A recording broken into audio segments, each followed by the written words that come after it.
51 Heroines for My Daughter. Dedicated to my daughter. Gurinder Ricky Singh. Dedication. I dedicate this book to my daughter, Saj Kaur. There is no person closer to a father than his daughter. The affection and love that a father feels for his daughter are immense. The sense of responsibility, watching her grow, and trying to make sure that I can do the best I can for my daughter, Saj, is always in the forefront of my mind. There is a profound connection between me and Saj. For all fathers, daughters are like their princesses. Saj is my firstborn child and has special needs. She has shown me that one does not need to have everything perfect in life to be happy. To make others smile, one can do that despite limitations in life. Saj is always smiling, and her smile is truly contagious. She brings great happiness to others in just a moment without uttering one word. Her heart speaks, her smile speaks, and most importantly, her presence speaks. Saj changes the mood of others and uplifts them in an instant. She possesses such power in her smile, and I realize that it's her greatest asset. There can be no better medicine than to see another person smile and be happy. These are some of the reasons why I have dedicated this book to Saj. This book is also written as an inspiration for all daughters and all teenagers in general to gain inspiration from 51 individuals who have made great contributions to society with their accomplishments. In the case of my daughter, she has quadriplegic cerebral palsy, which affects all her extremities. In simple words, she needs help with all daily functions, i.e., food, clothing, moving around, medications, etc. She needs assistance in every facet of life. There are so many advances in assisting disabled individuals, and I offer my respects to all organizations, pioneers, and others who have advocated for the rights of the disabled. With great love and adoration for my daughter, and with the hope that anyone reading this book will be inspired to follow one's passion and make good contributions to this world, I dedicate this book to Saj Kaur. Acknowledgements. Behind every successful person, there is usually a team headed by a woman. A woman who has decided to give up everything and focus solely on the success of her partner's dreams. Something very similar has happened in my case too. I also have a team of friends and family to keep me grounded and focused. At the top of the team is my wife, Manjeet Kaur. She has from a very early point been my biggest supporter and cheerleader. Without her unstinting love, belief, and passion, this book nor anything else in my life would have been possible. This one's for you, my love. I also want to express my sincere respect for all the people featured in this book. They are truly extraordinary beings who have used their time, energy, motivation, vision, and strength for human progress. The impact of everyone featured in this book cannot be adequately expressed given the far-reaching effects of their contributions. I also want to take special notice of my many family members and friends who have always given their best wishes, guidance, and affection in all my endeavors. Their affection towards me is always motivating me for self-improvement, self-discovery, and living a dynamic life. Finally, I want to express my affection and respect for my parents, Dalbir Singh, father, Prem Kaur, mother. They are certainly the foundation of my life. My father was deeply devoted to the family, working countless hours trying to fulfill our needs and wants. He went far above and beyond his financial capacity in terms of providing for our future. In complementing his hard work and dedication, my mother's unwavering focus was on the overall development of her children. I will forever be eternally grateful to my parents for giving me very important values and their constant love. Preface. Dear readers, from an average person's point of view, the achievements of my father are astounding. From my point of view, I see the blood, sweat, tears, and countless hours of training put into these achievements. I am constantly amazed by his determination and drive.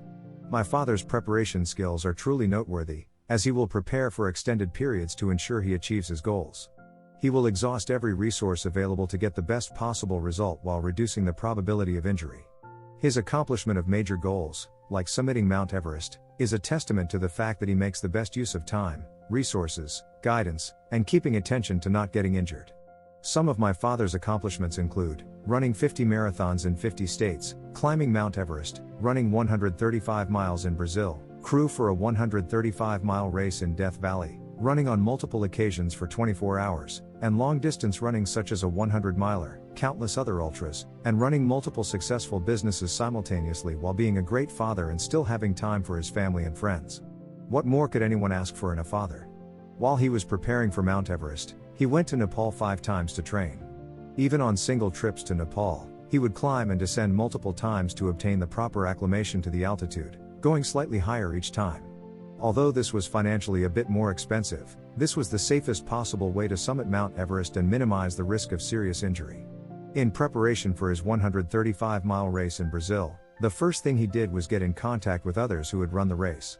He spoke to them at length regarding training, timing, etc. He experimented with many different approaches such as taping his feet, getting special shoes, modifying his running schedule, etc., until he formulated the best approach to completing the 135-mile run. After determining the best total approach, which includes diet, speed of running, shoes, timing, etc., he started systematic preparation and trained with great consistency. I have seen this extraordinary consistency, and thus, he is truly one of the most determined individuals. He will do whatever he needs to do to develop himself, and with equal importance, the people around him. After completing most of the items on his bucket list, he recently has started writing books on diverse topics.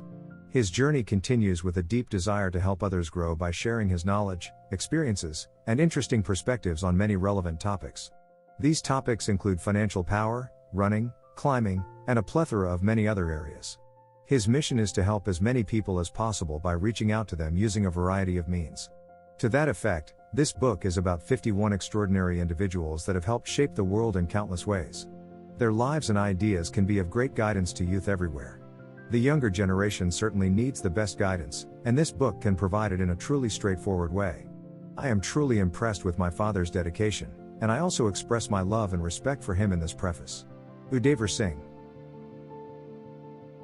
Rosa Parks. You must never be fearful about what you are doing when it is right. Rosa Louise Macaulay Parks, February 4, 1913, October 24, 2005, was an African-American activist in the civil rights movement, best known for her pivotal role in the Montgomery bus boycott.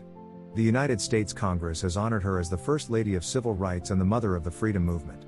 On December 1, 1955, in Montgomery, Alabama, Parks rejected bus driver James F. Blake's order to vacate a row of 4 seats in the colored section in favor of a white passenger, once the white section was filled. Parks was not the first person to resist bus segregation, but the National Association for the Advancement of Colored People, NAACP, believed that she was the best candidate for seeing through a court challenge after her arrest for civil disobedience in violating Alabama's segregation laws, and she helped inspire the black community to boycott the Montgomery buses for over a year. Each person must live their life as a model for others. Rosa Parks. I would like to be remembered as a person who wanted to be free, so other people would also be free. Rosa Parks. Interesting facts. Did you know? When Rosa Parks refused to give up her bus seat in 1955, it wasn't the first time she'd clashed with driver James Blake. Parks stepped onto his very crowded bus on a chilly day 12 years earlier, paid her fare at the front, then resisted the rule in place for black people to disembark and re-enter through the back door. She stood her ground until Blake pulled her coat sleeve, enraged, to demand her cooperation. Parks left the bus rather than give in. On Thursday, December 1, 1955, the 42-year-old Rosa Parks was commuting home from a long day of work at the Montgomery Fair Department store by bus.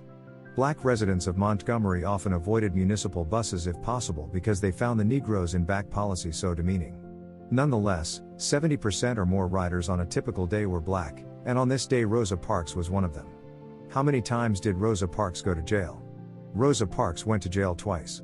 On December 1, 1955, Rosa Parks was arrested for disorderly conduct and violation of a Montgomery, Alabama segregation code, and she spent only a few hours in jail, before being bailed out by Edgar Nixon and Clifford and Virginia Dewar. During the weekend, the Women's Political Council was the first to suggest a bus boycott, to start on Monday, December 5, the day of her trial. The result was a 381-day boycott of Montgomery's buses. In February of 1956, a grand jury in Alabama indicted Rosa Parks and 114 others for violating a state law against organizing a boycott, and she was arrested on February 22, 1956. Her arrest pictures were captured by the print media this time, but many, often, confused those pictures as the first arrest. I knew someone had to take the first step, and I made up my mind not to move. Rosa Parks. Accomplishment isn't final, and failure isn't disastrous. What matters is the determination to keep going. Ricky Singh. Michelle Obama. We need to do a better job of putting ourselves higher on our own to-do list. Michelle La Vaughn Robinson Obama, born January 17, 1964, is an American attorney and author who served as the First Lady of the United States from 2009 to 2017. She was the first African-American woman to serve in this position. She is the wife of former U.S. President Barack Obama. Raised on the south side of Chicago, Illinois. Obama is a graduate of Princeton University and Harvard Law School. In her early legal career, she worked at the law firm Sidley Austin, where she met Barack Obama. She subsequently worked in nonprofits and as the Associate Dean of Student Services at the University of Chicago, as well as the Vice President for Community and External Affairs of the University of Chicago Medical Center. Michelle married Barack in 1992, and together they have 2 daughters. Obama campaigned for her husband's presidential bid throughout 2007 and 2008, delivering a keynote address at the 2008 Democratic National Convention. She has subsequently delivered acclaimed speeches at 2012, 2016, and 2020 conventions. I have learned that as long as I hold fast to my beliefs and values, and follow my moral compass, then the only expectations I need to live up to are my own. Michelle Obama. Through my education, I didn't just develop skills, I didn't just develop the ability to learn, but I developed confidence. Michelle Obama. Interesting facts. Growing up, Michelle's family did not have much money and lived in a 1-bedroom apartment. Michelle and Craig had to sleep in the living room with a sheet to divide the room. What was Michelle Obama's initiative? Let's Move. Was a public health campaign in the United States led by then First Lady, Michelle Obama. The campaign aimed to reduce childhood obesity and encourage a healthy lifestyle in children. Michelle's parents knew that education was the key to helping their children succeed in life. Determined to ensure her children had a good future, Michelle's mother taught her and Craig how to read and write by the age of. Michelle Obama says that she hates the question, "What do you want to be when you grow up?" She explains that the question assumes that one day, you will become something, and when you stop growing as a person. She loved the idea that she can continue to learn, grow, and change for the rest of her life. In 2005, she became the vice president of the University of Chicago Medical Center. Michelle took little 4-year-old Sasha to the job interview with her, since there was no one to babysit at the time. Michelle was able to increase the number of volunteers at the hospital by 500%. I want kids to know, don't wait for somebody to come along and tell you you're special. Because that may never happen, Michelle Obama. Success does not happen by chance. Consistency, hard work, learning, studying, sacrifice, and, most importantly, an enthusiasm for what you are doing or learning to do are all required. Ricky Singh. Margaret Thatcher. The younger generation doesn't want equality and regimentation, but an opportunity to shape their world while showing compassion to those in real need. Margaret Hilda Thatcher, Baroness Thatcher, October 13, 1925, April 8, 2013, was Prime Minister of the United Kingdom from 1979 to 1990 and leader of the Conservative Party from 1975 to 1990. The longest-serving British Prime Minister of the 20th century, she was the first woman to hold that office. A Soviet journalist dubbed her the Iron Lady, a nickname that became associated with her uncompromising politics and leadership style. As Prime Minister, she implemented policies that became known as Thatcherism. Thatcher studied chemistry at Somerville College, Oxford, and worked briefly as a research chemist, before becoming a barrister. She was elected Member of Parliament for Finchley in 1959. Edward Heath appointed her Secretary of State for Education and Science in his 1970 to 1974 government. In 1975, she defeated Heath in the Conservative Party leadership election to become Leader of the Opposition, the first woman to lead a major political party in the United Kingdom. I love argument, I love debate. I don't expect anyone just to sit there and agree with me, that's not their job. Margaret Thatcher. To me, consensus seems to be the process of abandoning all beliefs, principles, values, and policies. So, it is something in which no one believes and to which no one objects. Margaret Thatcher. Interesting facts. Born Margaret Hilda Roberts, the future Prime Minister was the daughter of a grocer and local alderman who later became Mayor of Grantham, England. The cramped apartment above her father's corner store in which Thatcher grew up lacked running water, central heating, and even an indoor toilet. After the Conservatives gained power in 1970, Thatcher was appointed Secretary of Education. In an attempt to cut spending, the Treasury ended a 1940s-era program providing milk, free of charge, at schools to children ages 7 to 11. The preceding Labour government had ended a similar program for older children with little controversy, but the same could not be said for Thatcher. The press and Labour politicians were brutal to Thatcher, painting her as a cold-hearted miser stealing milk from children. In public hearings, Labour PMs called Thatcher the meanest and vicious member of a thoroughly discredited government and a reactionary cavewoman. The Sun asked in a headline, "Is Mrs. Thatcher even human?"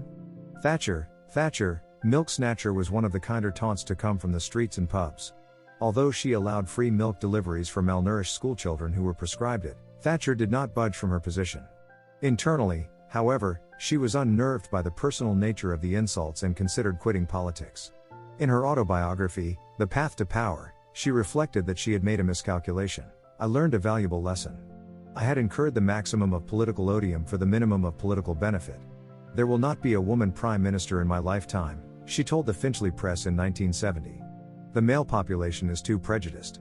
5 years later, she supplanted former Prime Minister Edward Heath as Conservative leader, becoming the first woman to head a major British political party, and in 1979 she proved herself wrong by gaining the keys to 10 Downing Street. I do not know anyone who has gotten to the top without hard work. That is the recipe. It will not always get you to the top, but it will get you pretty near. Margaret Thatcher. A genuine leader does not conform to the status quo. The status quo is transformed by the vision and focused actions of a true leader. Ricky Singh. Diana, Princess of Wales. Anywhere I see suffering, that is where I want to be, doing what I can. Diana, Princess of Wales, born Diana Frances Spencer, July 1, 1961, August 31, 1997, was a member of the British royal family. She was the first wife of Charles, Prince of Wales, the heir apparent to the British throne, and mother of Prince William and Prince Harry. Diana's activism and glamour made her an international icon and earned her enduring popularity as well as unprecedented public scrutiny, exacerbated by her tumultuous private life. They say it is better to be poor and happy than rich and miserable, but how about a compromise like moderately rich and just moody? Princess Diana. Every one of us needs to show how much we care for each other and, in the process, care for ourselves. Princess Diana. Interesting facts. Princess Diana fell in love with a royal protection officer. The princess said she was deeply in love with Barry Manicky while he was a Metropolitan Police officer tasked with providing her security. The princess said she was deeply in love with Barry Manicky while he was a Metropolitan Police officer tasked with providing her security. However, he died in a car crash on May 14, 1987, 7 months after he was moved off royalty protection duties after their close relationship was exposed. Diana was already a lady before she married Charles. The princess was born into a British aristocratic family, the Spencers, and had the title Lady Diana Spencer before she married. Diana and Charles got engaged after meeting 13 times. Diana and Charles had a rapid courtship and met only a handful of times before getting engaged. In speech coaching tapes included in the documentary Diana, in her own words, the princess said, "We met 13 times and we got married. I was brought up in the sense that when you got engaged to someone you loved them." Diana helped change attitudes towards HIV and AIDS. Diana took the hand of an HIV-positive man at London Middlesex Hospital without gloves on at a time when many feared incorrectly that the virus could pass through skin contact. The greatest problem in the world today is intolerance. Everyone is so intolerant of each other. Princess Diana. Using one's position of fame to help those suffering is one's true glory. Ricky Singh. Amelia Earhart. Amelia stars two-time Academy Award winner Hilary Swank as Amelia Earhart, the legendary aviatrix. Also featuring Richard Gere and Ewan McGregor. Directed by Mira Nair. Amelia Mary Earhart, born July 24, 1897, disappeared July 2, 1937, declared dead January 5, 1939, was an American aviation pioneer and author.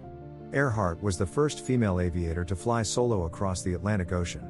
She set many other records, was one of the first aviators to promote commercial air travel, wrote best-selling books about her flying experiences, and was instrumental in the formation of the 99s, an organization for female pilots. The most difficult thing is the decision to act, the rest is merely tenacity. The fears are paper tigers. You can do anything you decide to do. You can act to change and control your life, and the process is its own reward. Amelia Earhart. The more one does and sees and feels, the more one is able to do, and the more genuine may be one's appreciation of fundamental things like home, love, and understanding companionship. Amelia Earhart. Interesting facts. American aviatrix Amelia Earhart was born on July 24, 1897, in Atchison, Kansas. Amelia was a rambunctious child. Her mother wanted her to be a proper lady instead of a tomboy. During World War I, Amelia became a nurse's aide in Toronto, Canada, and cared for wounded soldiers. Other early jobs included being a telephone operator, tutor, social worker, truck driver, photographer, and stenographer. She also worked as a mail clerk, a job she found tedious, to pay for her flying lessons. Amelia was the first woman to ever climb Pikes Peak in Colorado.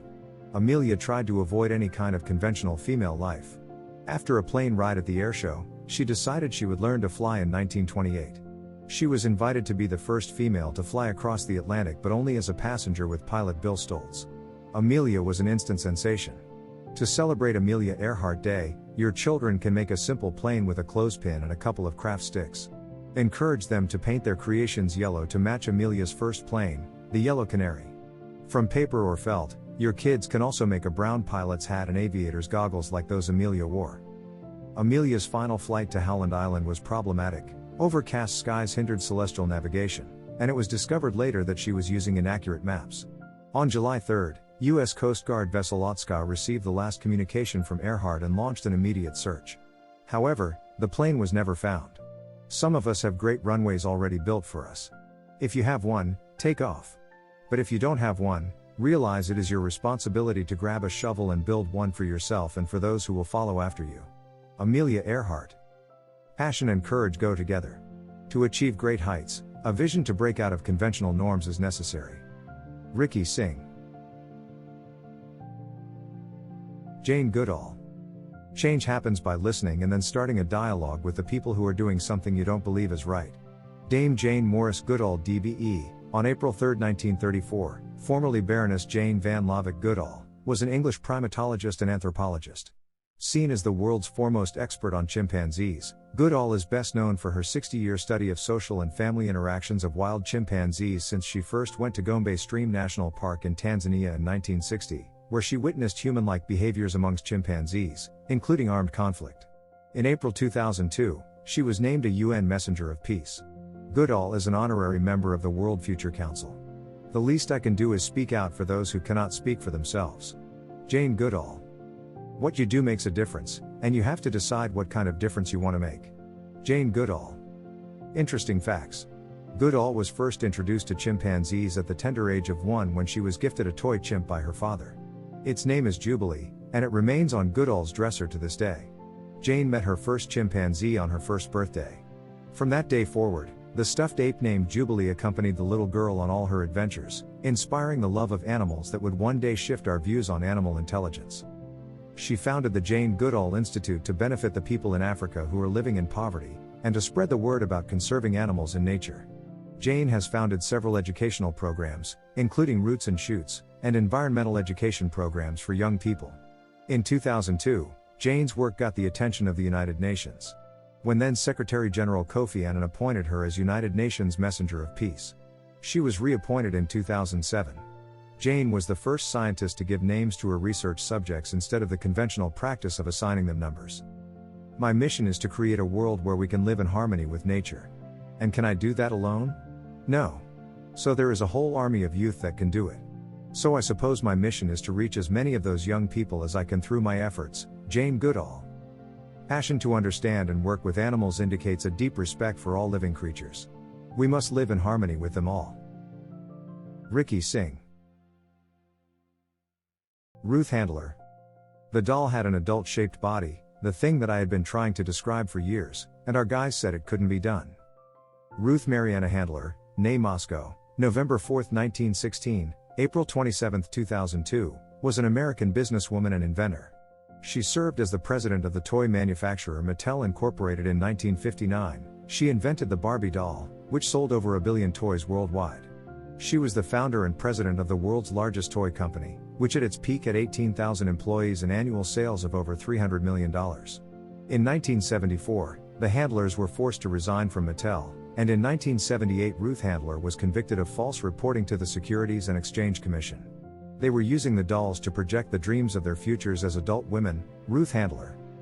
I rebuilt my self-esteem, and I rebuilt the self-esteem of others. Ruth Handler. Interesting facts. Ruth served as the president of the toy manufacturer Mattel Incorporated in 1959. She invented the Barbie doll, which sold over 1 billion toys worldwide. She was the founder and president of the world's largest toy company, which at its peak had 18,000 employees and annual sales of over $300 million. Barbie has always represented that a woman has choices. Even in her early years, Barbie did not have to settle for only being Ken's girlfriend or an inveterate shopper.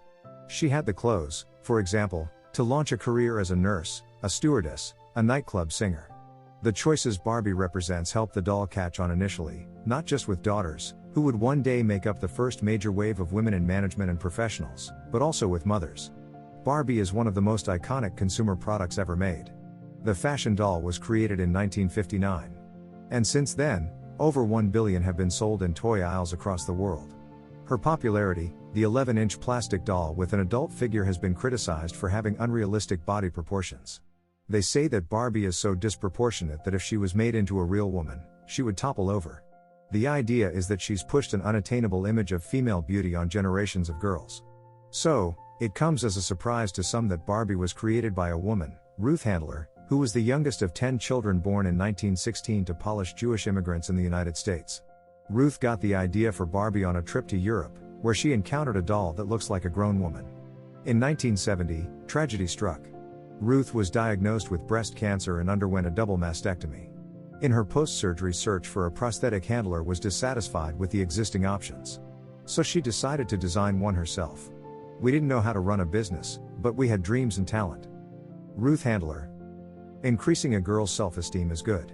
Yet, parents and society have a responsibility to promote realistic ideas about body image.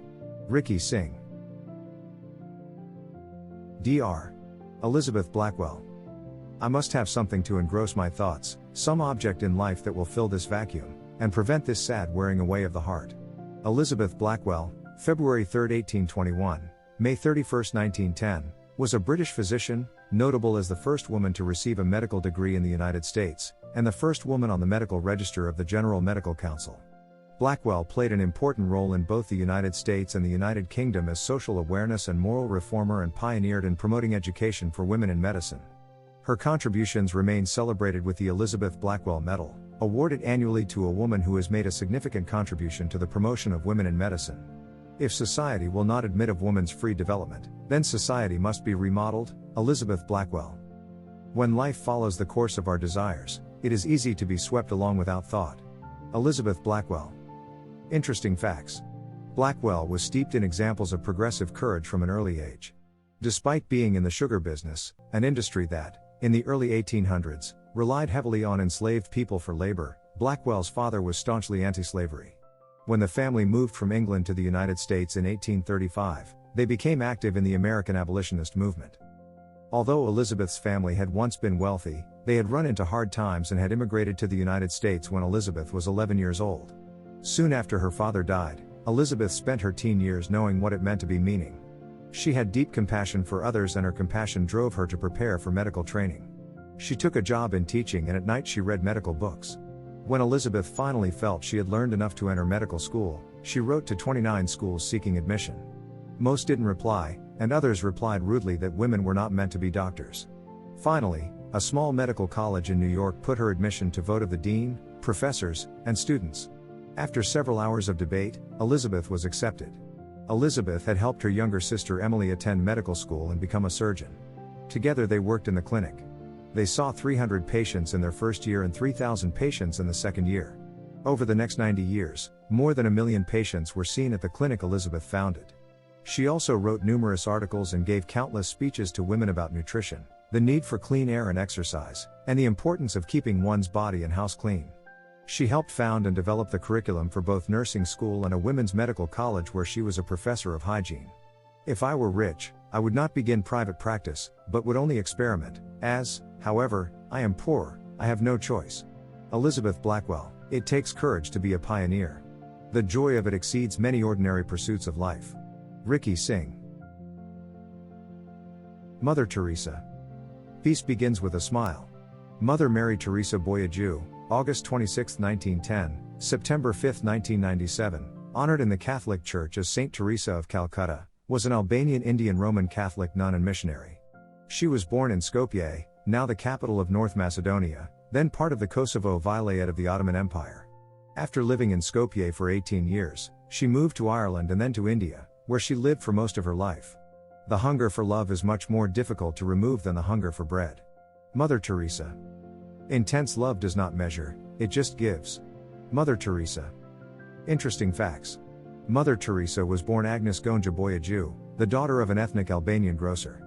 She went to Ireland in 1928 to join the Sisters of Loreto at the Institute of the Blessed Virgin Mary and sailed 6 weeks later to India, where she taught for 17 years at the Order School in Calcutta, Kolkata.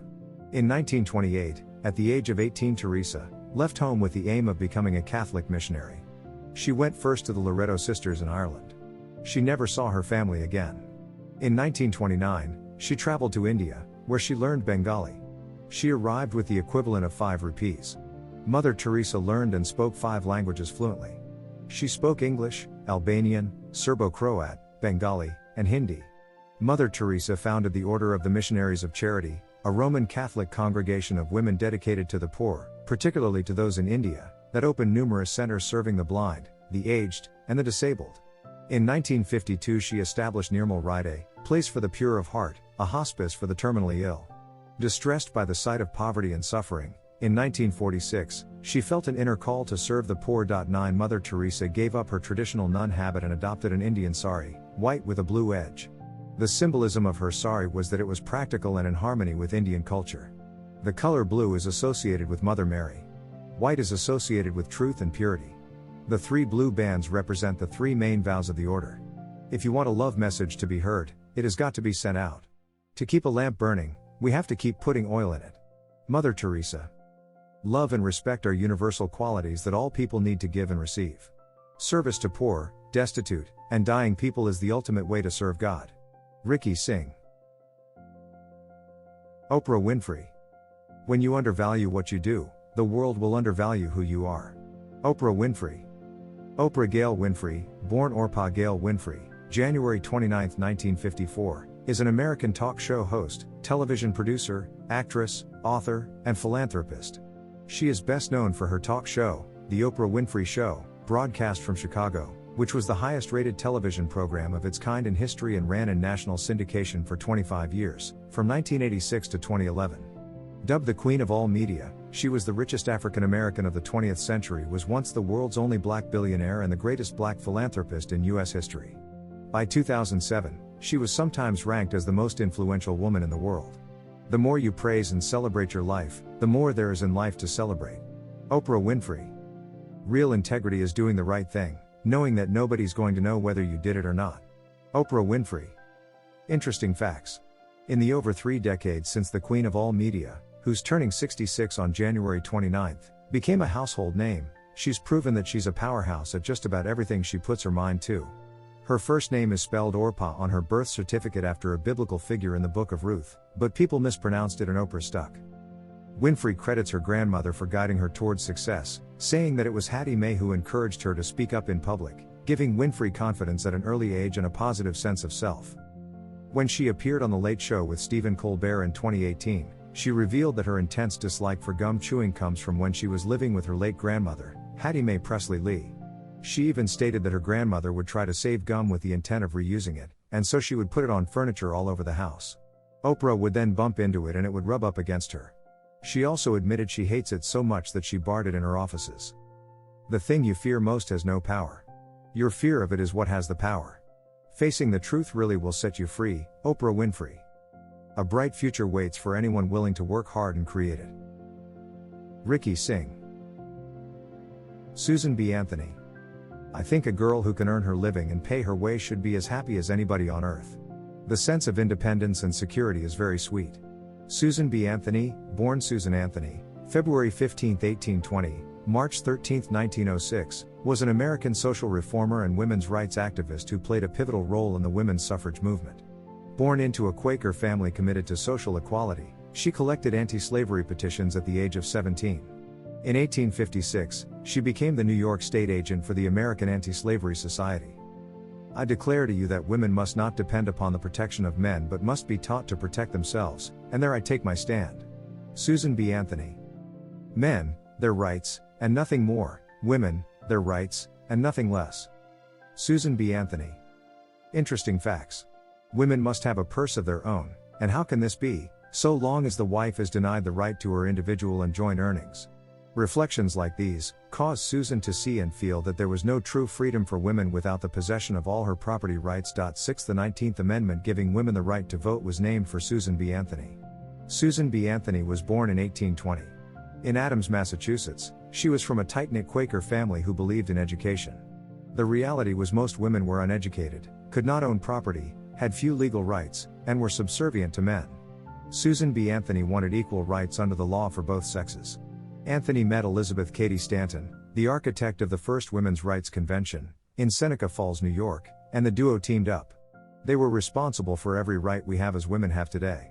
In 1872, Susan B. Anthony caused a national sensation when she voted in a presidential election illegally.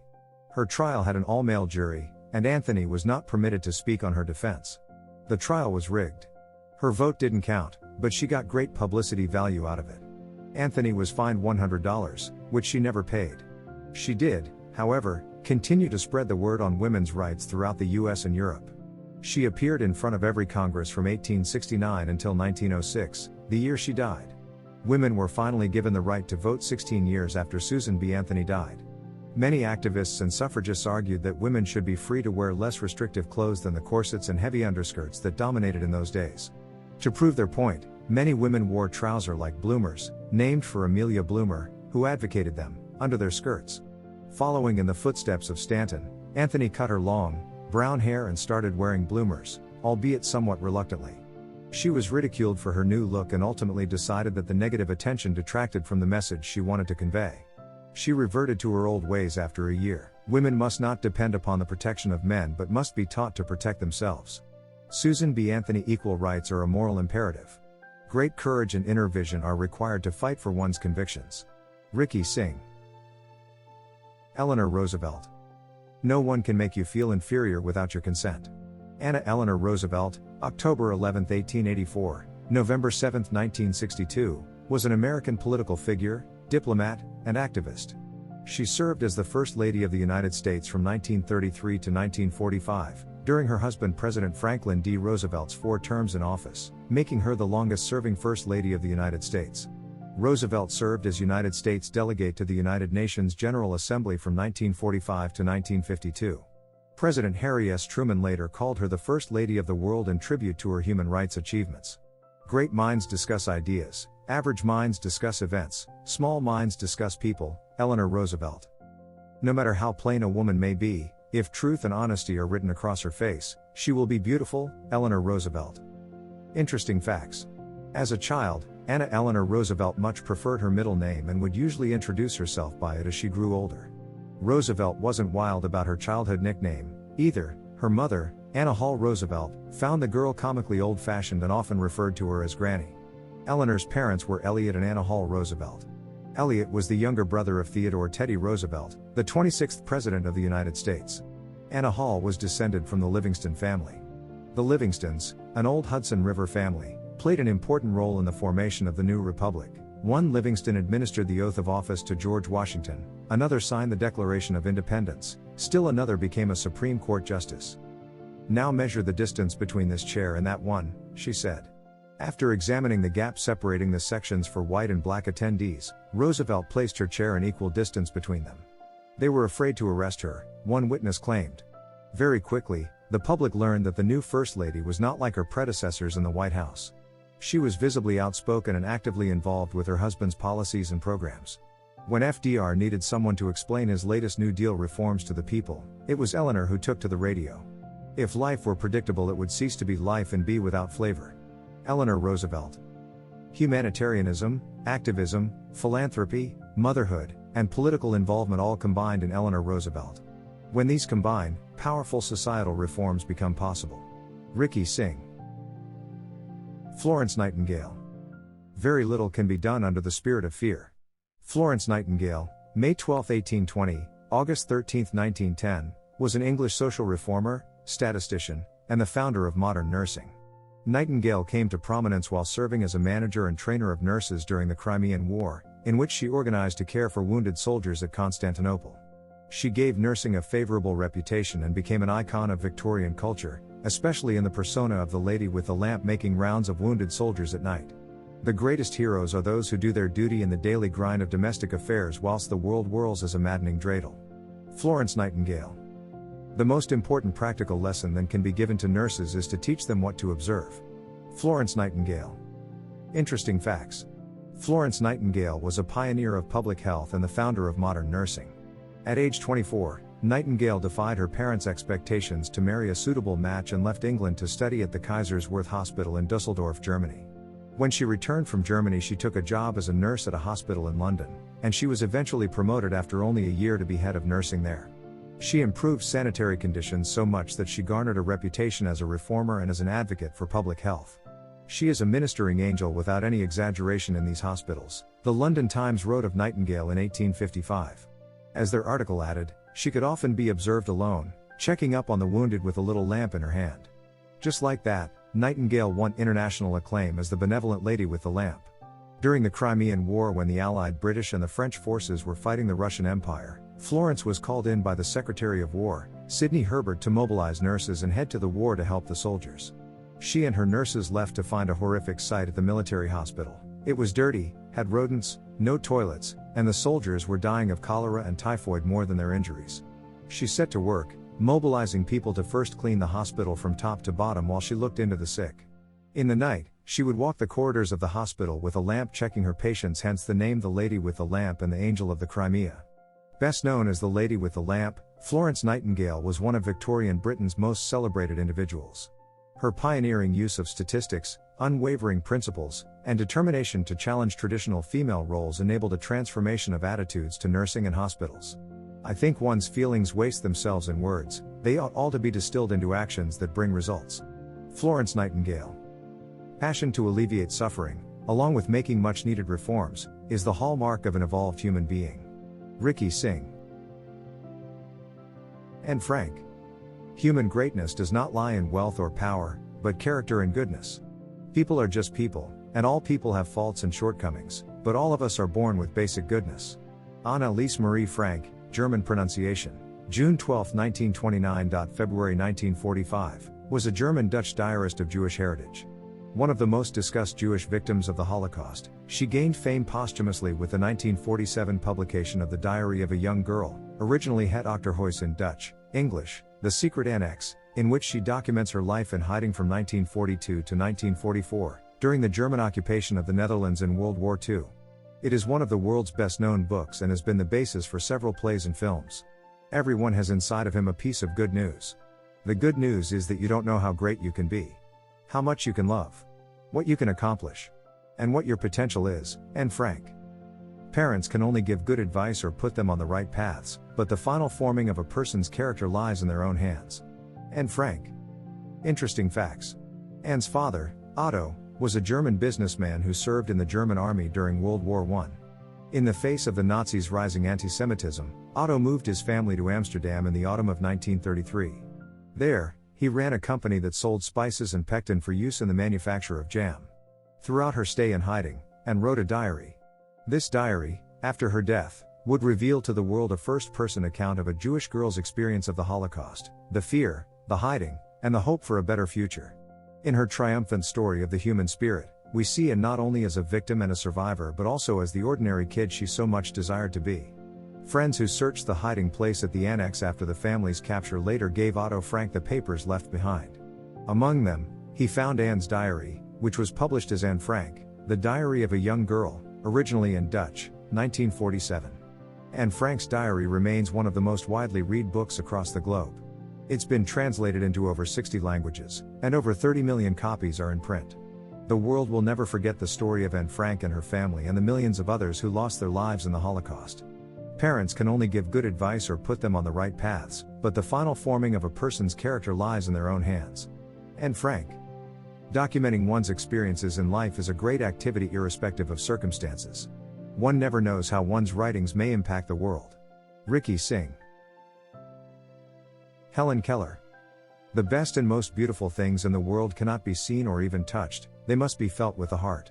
Helen Adams Keller, June 27, 1880, June 1, 1968, was an American author, disability rights advocate, political activist, and lecturer. Born in West Tuscumbia, Alabama, she lost her sight and hearing after a bout of illness at the age of 19 months.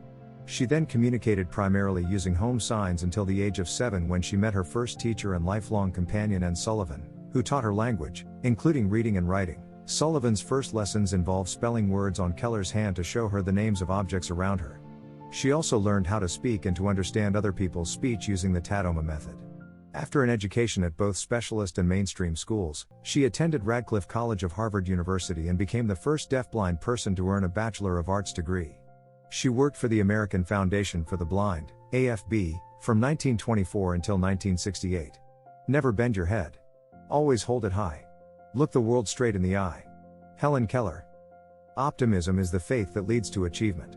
Nothing can be done without hope and confidence. Helen Keller. Interesting facts. Helen Keller wasn't born with a disability, but when she was only 19 months old, she became sick with what the doctors called an acute congestion of the stomach and the brain. These days her illness probably would have been labeled scarlet fever or meningitis, which could now be treated, but back then they often had severe consequences. Keller was born in Tuscumbia, Alabama, on June 27, 1880. When she was 19 months old, an unknown illness caused her to lose her hearing and sight. The Keller family lived fairly modestly, as they lost part of their wealth during the Civil War. Helen's father, Arthur H. Keller, served in the Confederate Army. After the war, he bought and became editor of the North Alabamian, a weekly local newspaper. She has written a dozen of books. The Story of My Life is her autobiographical book, but that's not the only book written by Helen Keller. She has 12 published books in her name and she wrote several pieces for prominent publications. 7 By age 10 Helen Keller had mastered Braille as well as the manual alphabet. She also learned to use a typewriter. By age 16 Keller could speak well enough to go to preparatory school, and by age 24, she had graduated from Radcliffe College. She traveled the world in 39 countries, bringing hope and courage to millions of people. She changed the perception of people with vision loss. Rehabilitation centers in schools for the blind were established because revisits in the late 50s and early 60s. Helen's life story was brought to the masses with the miracle worker. Our beloved ones have not gone to a far country. It is only the veil of sense that separates them from us, and even that veil grows thin when our thoughts reach out to them. Helen Keller. One who progresses despite disabilities is an inspiration for all, irrespective of disabilities. Ricky Singh. Ada Lovelace. The science of operations, as derived from mathematics more especially, is a science of itself, and has its abstract truth and value. Augusta Ada King, Countess of Lovelace, December 10, 1815, November 27, 1852, was an English mathematician and writer, chiefly known for her work on Charles Babbage's proposed mechanical general-purpose computer, the analytical engine. She was the first to recognize that the machine had applications beyond pure calculation, and to have published the first algorithm intended to be carried out by such a machine. As a result, she is often regarded as the first computer programmer. As soon as I have got flying to perfection, I have got a scheme about a steam engine. Ada Lovelace. The intellectual, the moral, the religious seem to me all naturally bound up and interlinked together in one great and harmonious whole. 4. Ada Lovelace. Interesting facts. Fearing Lovelace would follow in her father's footsteps, Lady Byron immersed her in mathematics. Lady Byron, herself a mathematical, was called Princess of Parallelograms by Lord Byron, believed a rigorous course of study rooted in logic and reason would enable her daughter to avoid the romantic ideals and moody nature of her father. From the age of 4, Lovelace was tutored in mathematics and science, an unusual course of study for a woman in 19th century England. At the age of 12, Lovelace conceptualized a flying machine. After studying the anatomy of birds and the suitability of various materials, the young girl illustrated plans to construct a winged flying apparatus before moving on to think about powered flight. At the age of 17, Lovelace met inventor and mathematician Charles Babbage and watched him demonstrate a model portion of his difference engine, an enormous mathematical calculating machine that has led to his being dubbed the father of the computer. After becoming Babbage's protégé, she translated into English an article written by a military engineer and future Italian Prime Minister, Luigi Minabria, about Babbage's theoretical analytical engine. Her contributions to computing weren't recognized until a century after her death. Lovelace's ideas about computing were so far ahead of their time that it took nearly a century for technology to catch up. A computer programming language is named in Lovelace's honor. During the 1970s, the U.S. Department of Defense developed a high-order computer programming language to supersede the hundreds of different ones then in use by the military. When U.S. Navy Commander Jack Cooper suggested naming the new language Ada in honor of Lovelace in 1979, the proposal was unanimously approved. The analytical engine has no pretensions whatever to originate anything. It can do whatever we know how and order it to perform. Ada Lovelace. Ada fundamentally changed the world in ways that she could not have imagined. Ricky Singh. Billie Jean King. Be bold. If you're going to make an error, make a doozy. and don't be afraid to hit the ball.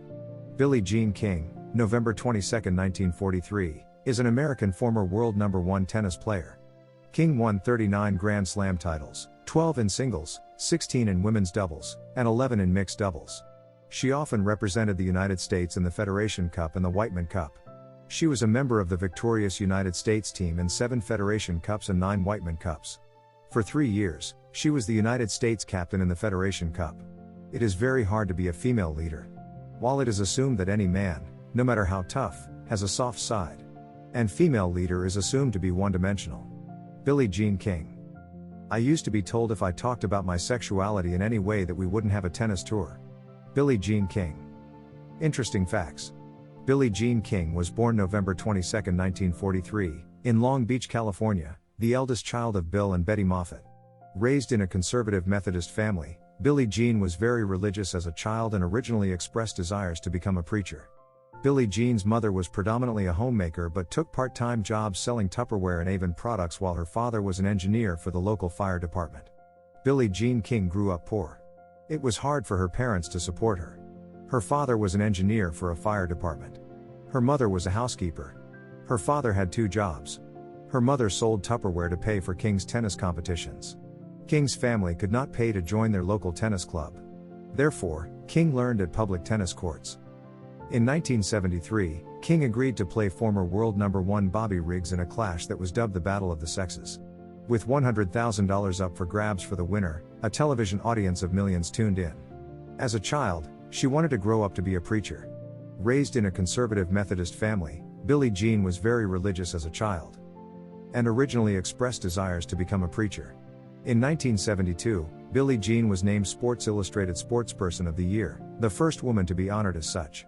In 1974, she created the Women's Sports Foundation, which aimed to provide opportunities for female participation in sport. Sports teaches you character, it teaches you to play by the rules, it teaches you to know what it feels like to win and lose, it teaches you about life. Billie Jean King.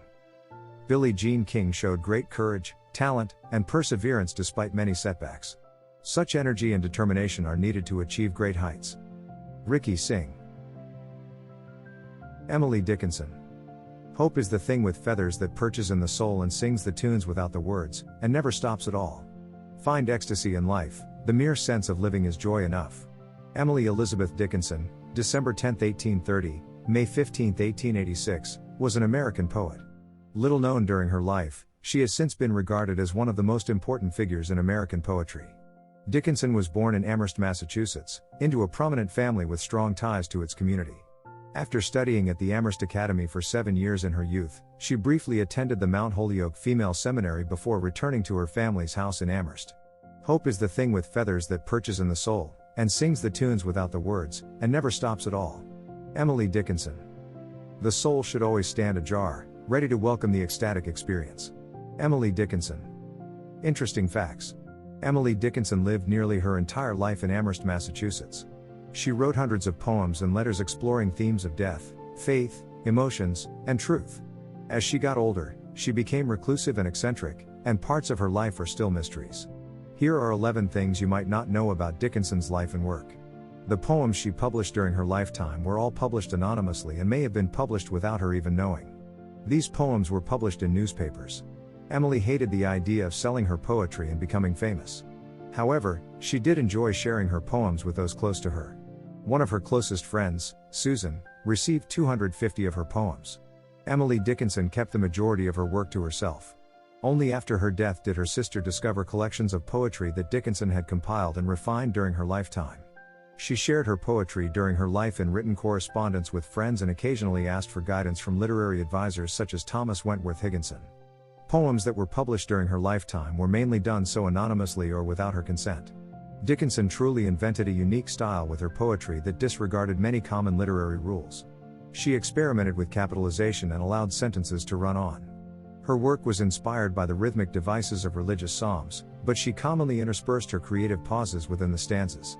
Despite her cavalier approach to grammar, Dickinson's poems have gone on to become regarded as unique literary masterpieces. I know nothing in the world that has as much power as a word. Sometimes I write one, and I look at it until it begins to shine. Emily Dickinson. The ability to put into words one's ideas is a skill worth emulating. Ricky Singh. Queen Victoria. The important thing is not what they think of me, but what I think of them. Great events make me quiet and calm, it is only trifles that irritate my nerves. Victoria, Alexandrina Victoria, May 24, 1819, January 22, 1901, was Queen of the United Kingdom of Great Britain and Ireland from June 20, 1837 until she died in 1901. Known as the Victorian era, her reign of 63 years and 7 months was longer than any previous British monarch. It was a period of industrial, political, scientific, and military change within the United Kingdom, and was marked by a great expansion of the British Empire. In 1876, the British Parliament voted to grant her the additional title of Empress of India. We will not have failure, only success and new learning. Queen Victoria. Give my people plenty of beer, good beer, and cheap beer, and you will have no revolution among them. Queen Victoria. Interesting facts. She was barely 5 feet tall. The monarch was 4 inches shorter than Queen Elizabeth II. 6 Also, she became the first known carrier of hemophilia, known as the royal disease. She was multilingual. The young queen was an adept linguist, fluent in both English and German. Her mother and governess both had German roots, so Victoria grew up speaking the language and later used it frequently when speaking to her German husband, Prince Albert of Saxe-Coburg and Gotha. The Queen also studied French, Italian, and Latin. Queen Victoria was the longest reigning monarch in English history, having kept the throne for 63 years and 7 months, before Queen Elizabeth II beat her record in 2015. For decades, Victoria was also the oldest monarch to ever rule Great Britain, as she died still wearing the crown at age. She survived multiple assassination attempts. During her reign, several attempts were made at Queen Victoria's life, all of them unsuccessful.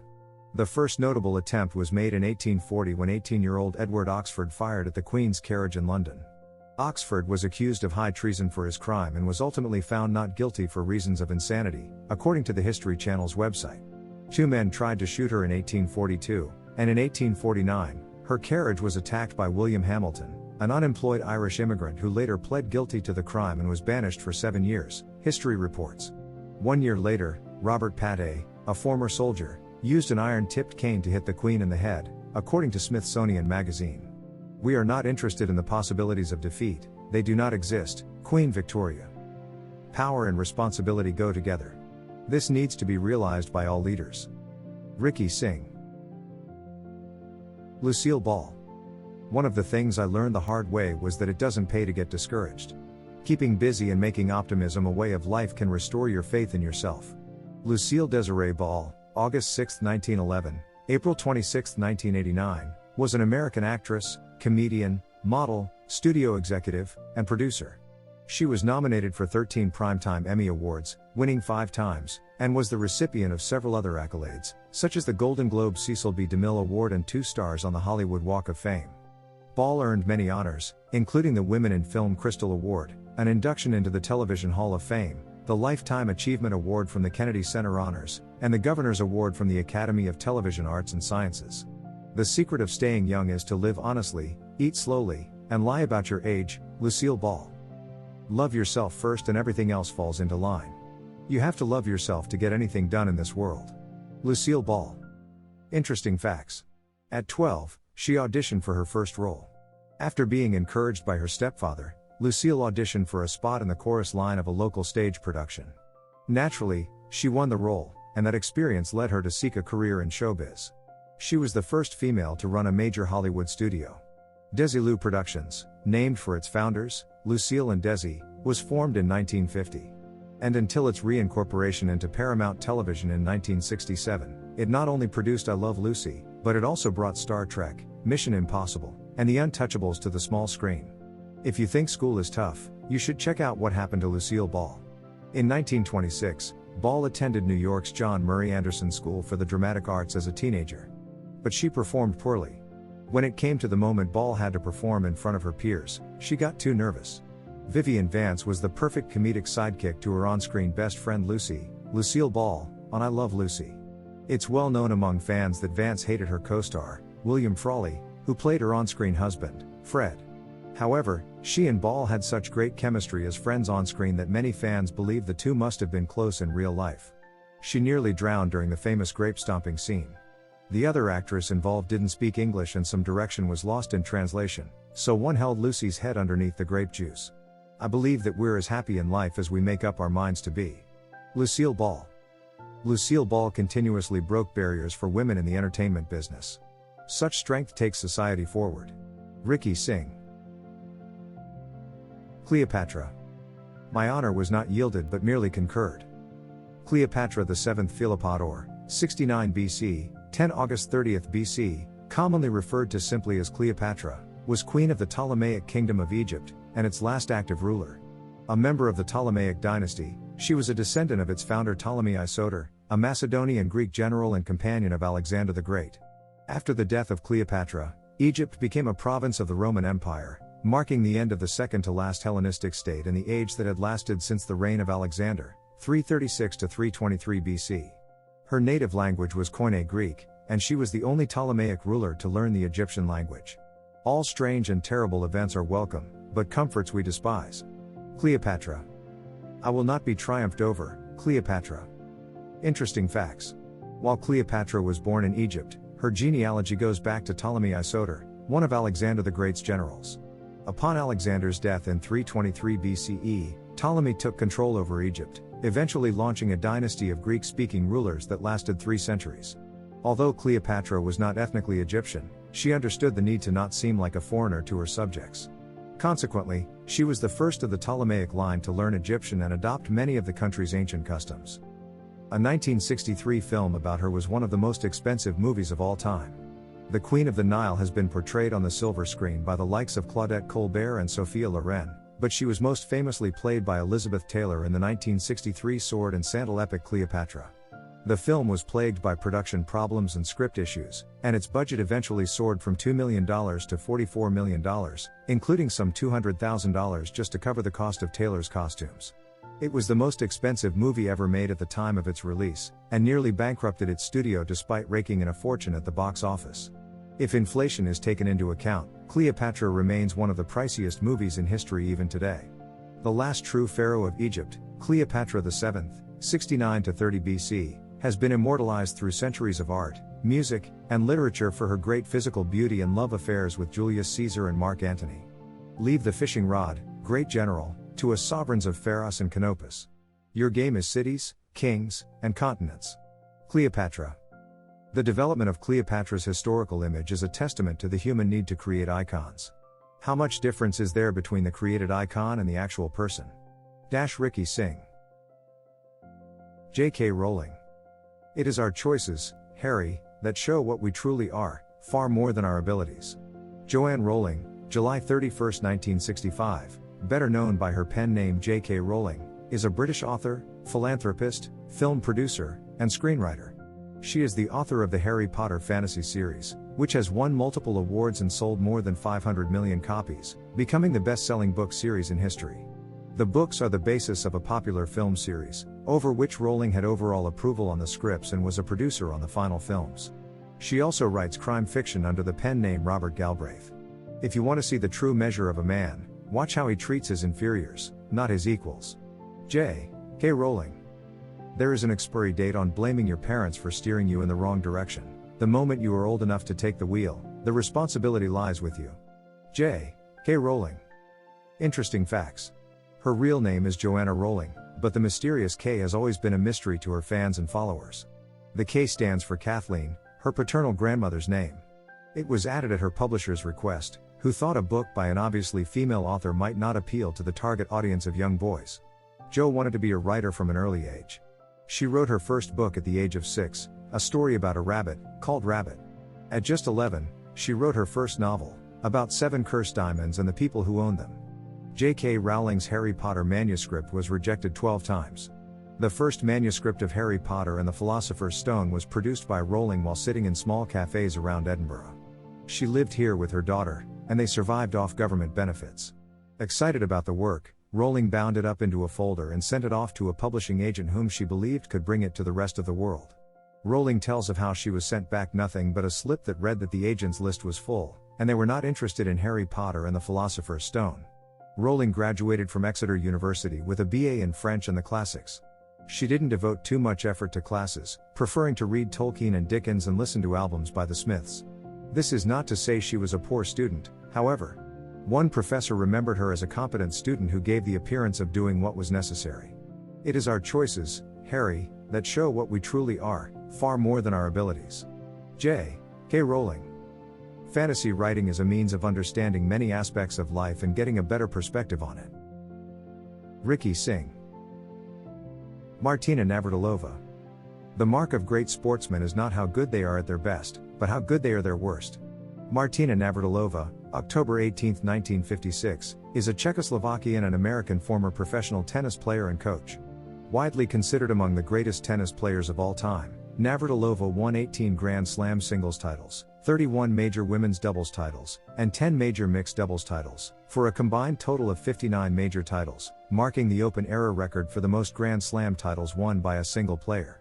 She reached the Wimbledon singles final 12 times, including for 9 consecutive years from 1982 through 1990, and won the women's singles title at Wimbledon a record 9 times, surpassing Helen Wills Moody's 8 Wimbledon titles, including a run of 6 consecutive titles. The difference between involvement and commitment is like ham and eggs.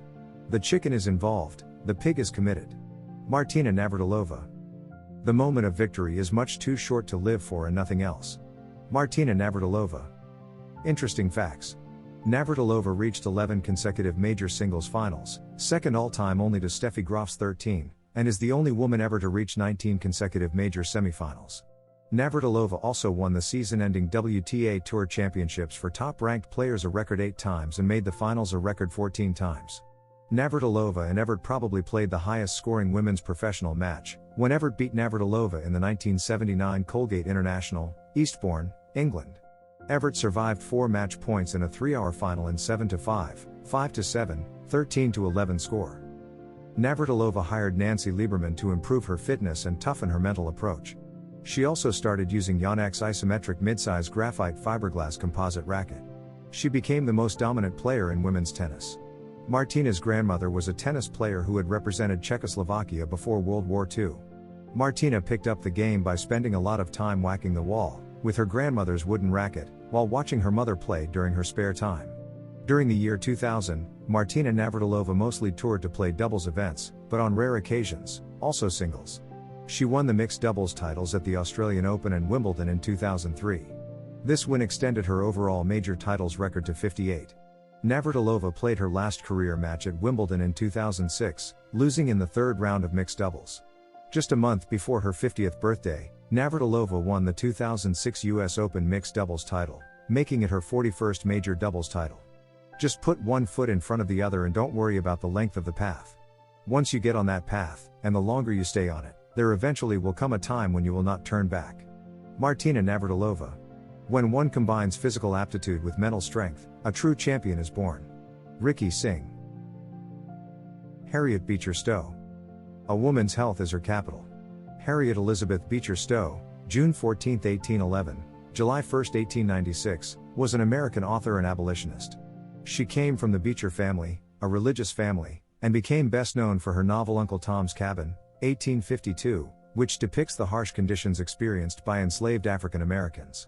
The book reached an audience of millions as a novel and play, and became influential in the United States and Great Britain, energizing anti-slavery forces in the American North, while provoking widespread anger in the South. Stowe wrote 34 books, including novels, 3 travel memoirs, and collections of articles and letters. She was influential both for her writings and for her public stances and debates on social issues of the day. When you get into a tight place and everything goes against you, till it seems as though you could not hang on a minute longer, never give up then, for that is just the place and time that the tide will turn. Harriet Beecher Stowe. The bitterest tears shed over graves are for words left unsaid and deeds left undone. Harriet Beecher Stowe. Interesting facts. Wherever I went among the friends of the era, I found Uncle Tom's Cabin a theme for admiring remark. Journalist and social critic Grace Greenwood wrote in a travelogue published in the era. Everywhere I went, I saw it read with pleasant smiles and irrepressible tears. The story was discussed in other abolitionist publications, such as Frederick Douglass's newspaper The North Star, and helped sell $2 annual subscriptions to the era. In 1832, Harriet Beecher moved to Cincinnati with her father, who assumed the presidency of Lane Theological Seminary. According to Harriet Beecher Stowe, A Life by Joan D. Hedrick. The Ohio City introduced her to formerly enslaved people and black freemen. She also joined a literary group called the Semicolon Club. The National Women's Hall of Fame is an American institution that was created in 1969. It inducts distinguished American women through a rigid national honors selection process. Nominations are based on the impacts and changes created by recipients that have affected the social and economic aspects of society.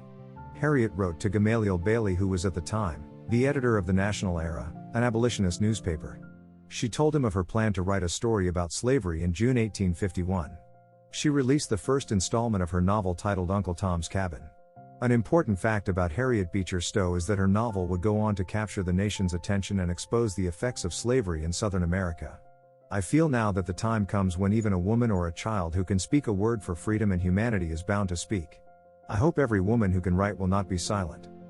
Harriet Beecher Stowe. All those who fought against slavery deserve our respect. Ricky Singh. Maya Angelou. The more you know of your history, the more liberated you are. Maya Angelou, April 4, 1928, May 28, 2014, was an American poet, memoirist, and civil rights activist. She published 7 autobiographies, 3 books of essays, several books of poetry, and is credited with a list of plays, movies, and television shows spanning over 50 years. She received dozens of awards and more than 50 honorary degrees. Angelou is best known for her series of 7 autobiographies, which focus on her childhood and early adult experiences. The first, I Know Why the Caged Bird Sings, 1969, tells of her life up to the age of 17 and brought her international recognition and acclaim. My mission in life is not merely to survive, but to thrive, and to do so with some passion, some compassion, some humor, and some style. 3, Maya Angelou. When someone shows you who they are, believe them the first time. Maya Angelou. Interesting facts. She recognized the power of words, and because of her passion for language, her work stood out as a bright light as she used the power of literature to be an outlet for pain. Instead of letting trauma and pain consume her, Angelou overcame it and went on to live an incredible life. Civil rights activist, Angelou was active in the civil rights movement and served as the Northern Coordinator for the Southern Christian Leadership Conference in 1959. Later, she became close with and worked with Malcolm X. Poet. She released her first collection of poems in 1971. The Caged Bird Sings, published in 1969, is an autobiography covering Angelou's childhood from the age of 3 through 17. In her work, Angelou discusses racism, trauma, and rape, and how she was able to overcome and grow from these challenges. Since its publication, the book has never been out of print, proving its continued relevancy 50 years after its publication. Throughout her life, Maya Angelou accomplished many things. Before becoming an author at the age of 41, Angelou had worked as a cook, waitress, performer, playwright, editor, and director. She won 3 Grammys for Best Spoken Word Albums and was nominated for a Tony Award in 1973. By the age of 16, she was the first African American and the first female streetcar conductor in San Francisco. In order to concentrate on work, Angelou would rent out a hotel room near her home when she was writing. She would arrive by 6, taking a thermos of coffee with her, working until noon or 1 before returning home to work further. After taking the room, she had all of the decorations and furniture removed, so there was only a bed and table and chair in addition to a thesaurus, dictionary, legal pad and pens, and a bottle of sherry. Do the best you can until you know better. Then when you know better, do better. Maya Angelou. Every life touched, every person helped, every written word read is Maya's legacy. Ricky Singh. Junko TABEI. Technique and ability alone do not get you to the top, it is the willpower that is the most important. This willpower you cannot buy with money or be given by others. It rises from your heart. Junko TABEI, September 22, 1939, October 20, 2016, was a Japanese mountaineer, author, and teacher. She was the first woman to reach the summit of Mount Everest and the first woman to ascend the 7 summits, climbing the highest peak on every continent. TABEI wrote 7 books, organized environmental projects to clean up rubbish left behind by climbers on Everest, and led annual climbs up Mount Fuji for youth affected by the Great East Japan earthquake. An astronomer had named asteroid 6897 TABEI after her, and in 2019, a mountain range on Pluto was named TABEI Montes in her honor. I can't understand why men make all this fuss about Everest, it's only a mountain. Junko TABEI. There was never a question in my mind that I wanted to climb that mountain, no matter what other people said. Junko TABEI. Interesting facts. Though Junko's first climb had a striking psychological impact on her, she was aware of the need to pursue higher education and find a respectable job, thanks to the society back then in impoverished, conservative Japan. Junko Ishibashi, born in 1939, was raised in a small agricultural town in the Fukushima prefecture. Growing up as one of 7 children, Junko was 4'9" and was reportedly considered petite, weak, and fragile. In a country traumatized by war and poverty, it's perhaps unsurprising that Junko found strength from nature. 4.1 Some of the men refused to climb with her, others accused of being there just to find a husband. She persevered, forming relationships with some of the more welcoming older climbers, and in 1969 founded her own climbing club, this one for women. Junko TABEI was one of the most famous female mountaineers. She is best known as the first woman to reach the summit of Mount Everest. She achieved this milestone on May 16, 1975. Despite this, she was the 36th person to climb Everest. She is also the first woman to summit the highest mountain on each of the 7 continents. These 7 mountains are collectively known as the 7 Summits. She did this while facing gender discrimination in a country where women were often expected to stay at home in that era. In 2000, she went back to university for a postgraduate degree in environmental science. She was worried about the type of tourism that had developed around Everest and concerned with waste on the mountain. After graduation, she became head of the Himalayan Head Trust of Japan. Everest for me, and I believe for the world, is the physical and symbolic manifestation of overcoming odds to achieve a dream. Climbing a mountain is all about overcoming barriers, both physical and mental. Ricky Singh. Margaret Higgins Sanger. No woman can call herself free who does not own and control her body. No woman can call herself free until she can choose consciously whether she will or will not be a mother. Margaret Higgins Sanger, born Margaret Louise Higgins, September 14, 1879, September 6, 1966, also known as Margaret Sanger Slee, was an American birth control activist, sex educator, writer, and nurse. Sanger popularized the term birth control, opened the first birth control clinic in the United States, and established organizations that evolved into the Planned Parenthood Federation of America. Women must not accept, they must challenge. She must not be awed by that which has been built up around her, she must reverence that woman in her who struggles for expression. Margaret Sanger. No woman can call herself free who does not control her own body. Margaret Sanger. Interesting facts. A year after her column in the New York Call was banned, Sanger launched The Woman Rebel, an 8-page monthly newsletter advocating contraceptive use. Operating under the slogan "No Gods, No Masters," Sanger used the newsletter to openly defy Comstock's eponymous 1873 laws. The Comstock laws made it illegal to use the United States Postal Service to send anything containing information about contraceptives or anything else deemed obscene. She was indicted in August 1914, but she fled to Europe to avoid arrest. She would eventually return to the United States to face trial, but in February 1916 the prosecution dropped the charges. She believed birth control was a free speech issue. Soon after arriving in Greenwich Village, Sanger began writing sex education columns for the New York Call, a socialist newspaper. Her frank discussion of women's sexuality and reproduction offended some readers. In 1913, politician and post office official Anthony Comstock censored her column because he considered her usage of words like syphilis and gonorrhea too vulgar. She was against abortion. Despite her advocacy for family limitations, Sanger disliked the idea of abortion. She believed proper education and legalized contraceptives would reduce the need for the procedure. In her 1938 autobiography, Sanger described her experience treating Sadie Sachs, one of the women in the East Side tenements. In 1912, Sachs's husband called for Sanger's help after he found Sachs unconscious from a self-induced abortion. After 3 weeks of treatment from both Sanger and a local doctor, the only advice the doctor could offer Sachs was to avoid any more such capers and have her husband sleep on the roof. If we are really to live at all, we must put our convictions into action. Margaret Sanger. Access to birth control is a fundamental right that needs to be respected by society. Ricky Singh. Virginia Opgar. Opgar's unflagging determination to provide the best possible care for both women and their babies is perhaps best summed up by her famous quote, "Nobody, but nobody, is going to stop breathing on me." Virginia Opgar, June 7, 1909, August 7, 1974, was an American physician, obstetrical anesthesiologist, and medical researcher, best known as the inventor of the Opgar score, a way to quickly assess the health of a newborn child immediately after birth to combat infant mortality. She was a leader in the fields of anesthesiology and teratology and introduced obstetrical considerations to the established field of neonatology. Do what is right and do it now. Dr. Virginia Opgar.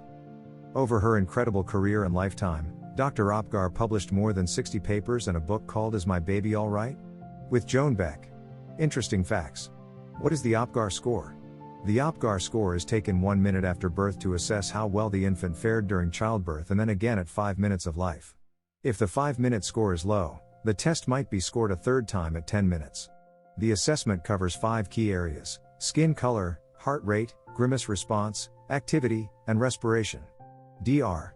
Virginia Opgar's remarkable achievements. Dr. Opgar reimagined maternal care globally, and was brave, intelligent, adventurous, strategic, and, by all accounts, warm and fun-loving. The woman who developed the Opgar score was accomplished in many ways. As a student in New Jersey during the early 20th century, Virginia participated on no less than 7 different sports teams, performed in school productions, and was a regular contributor to her school's newspaper.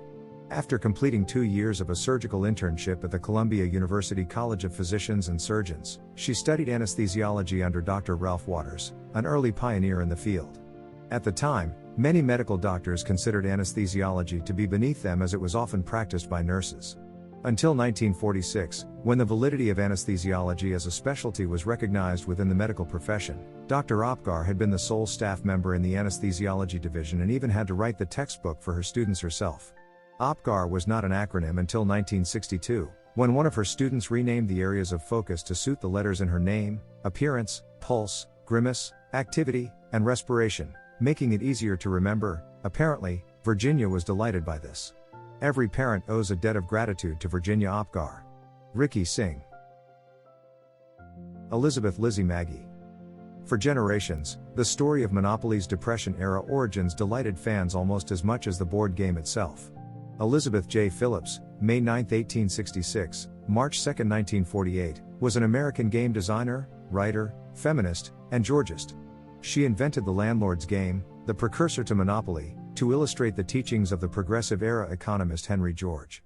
After moving to the D.C. and Maryland area in the early 1880s, she worked as a stenographer and typist at the Dead Letter Office.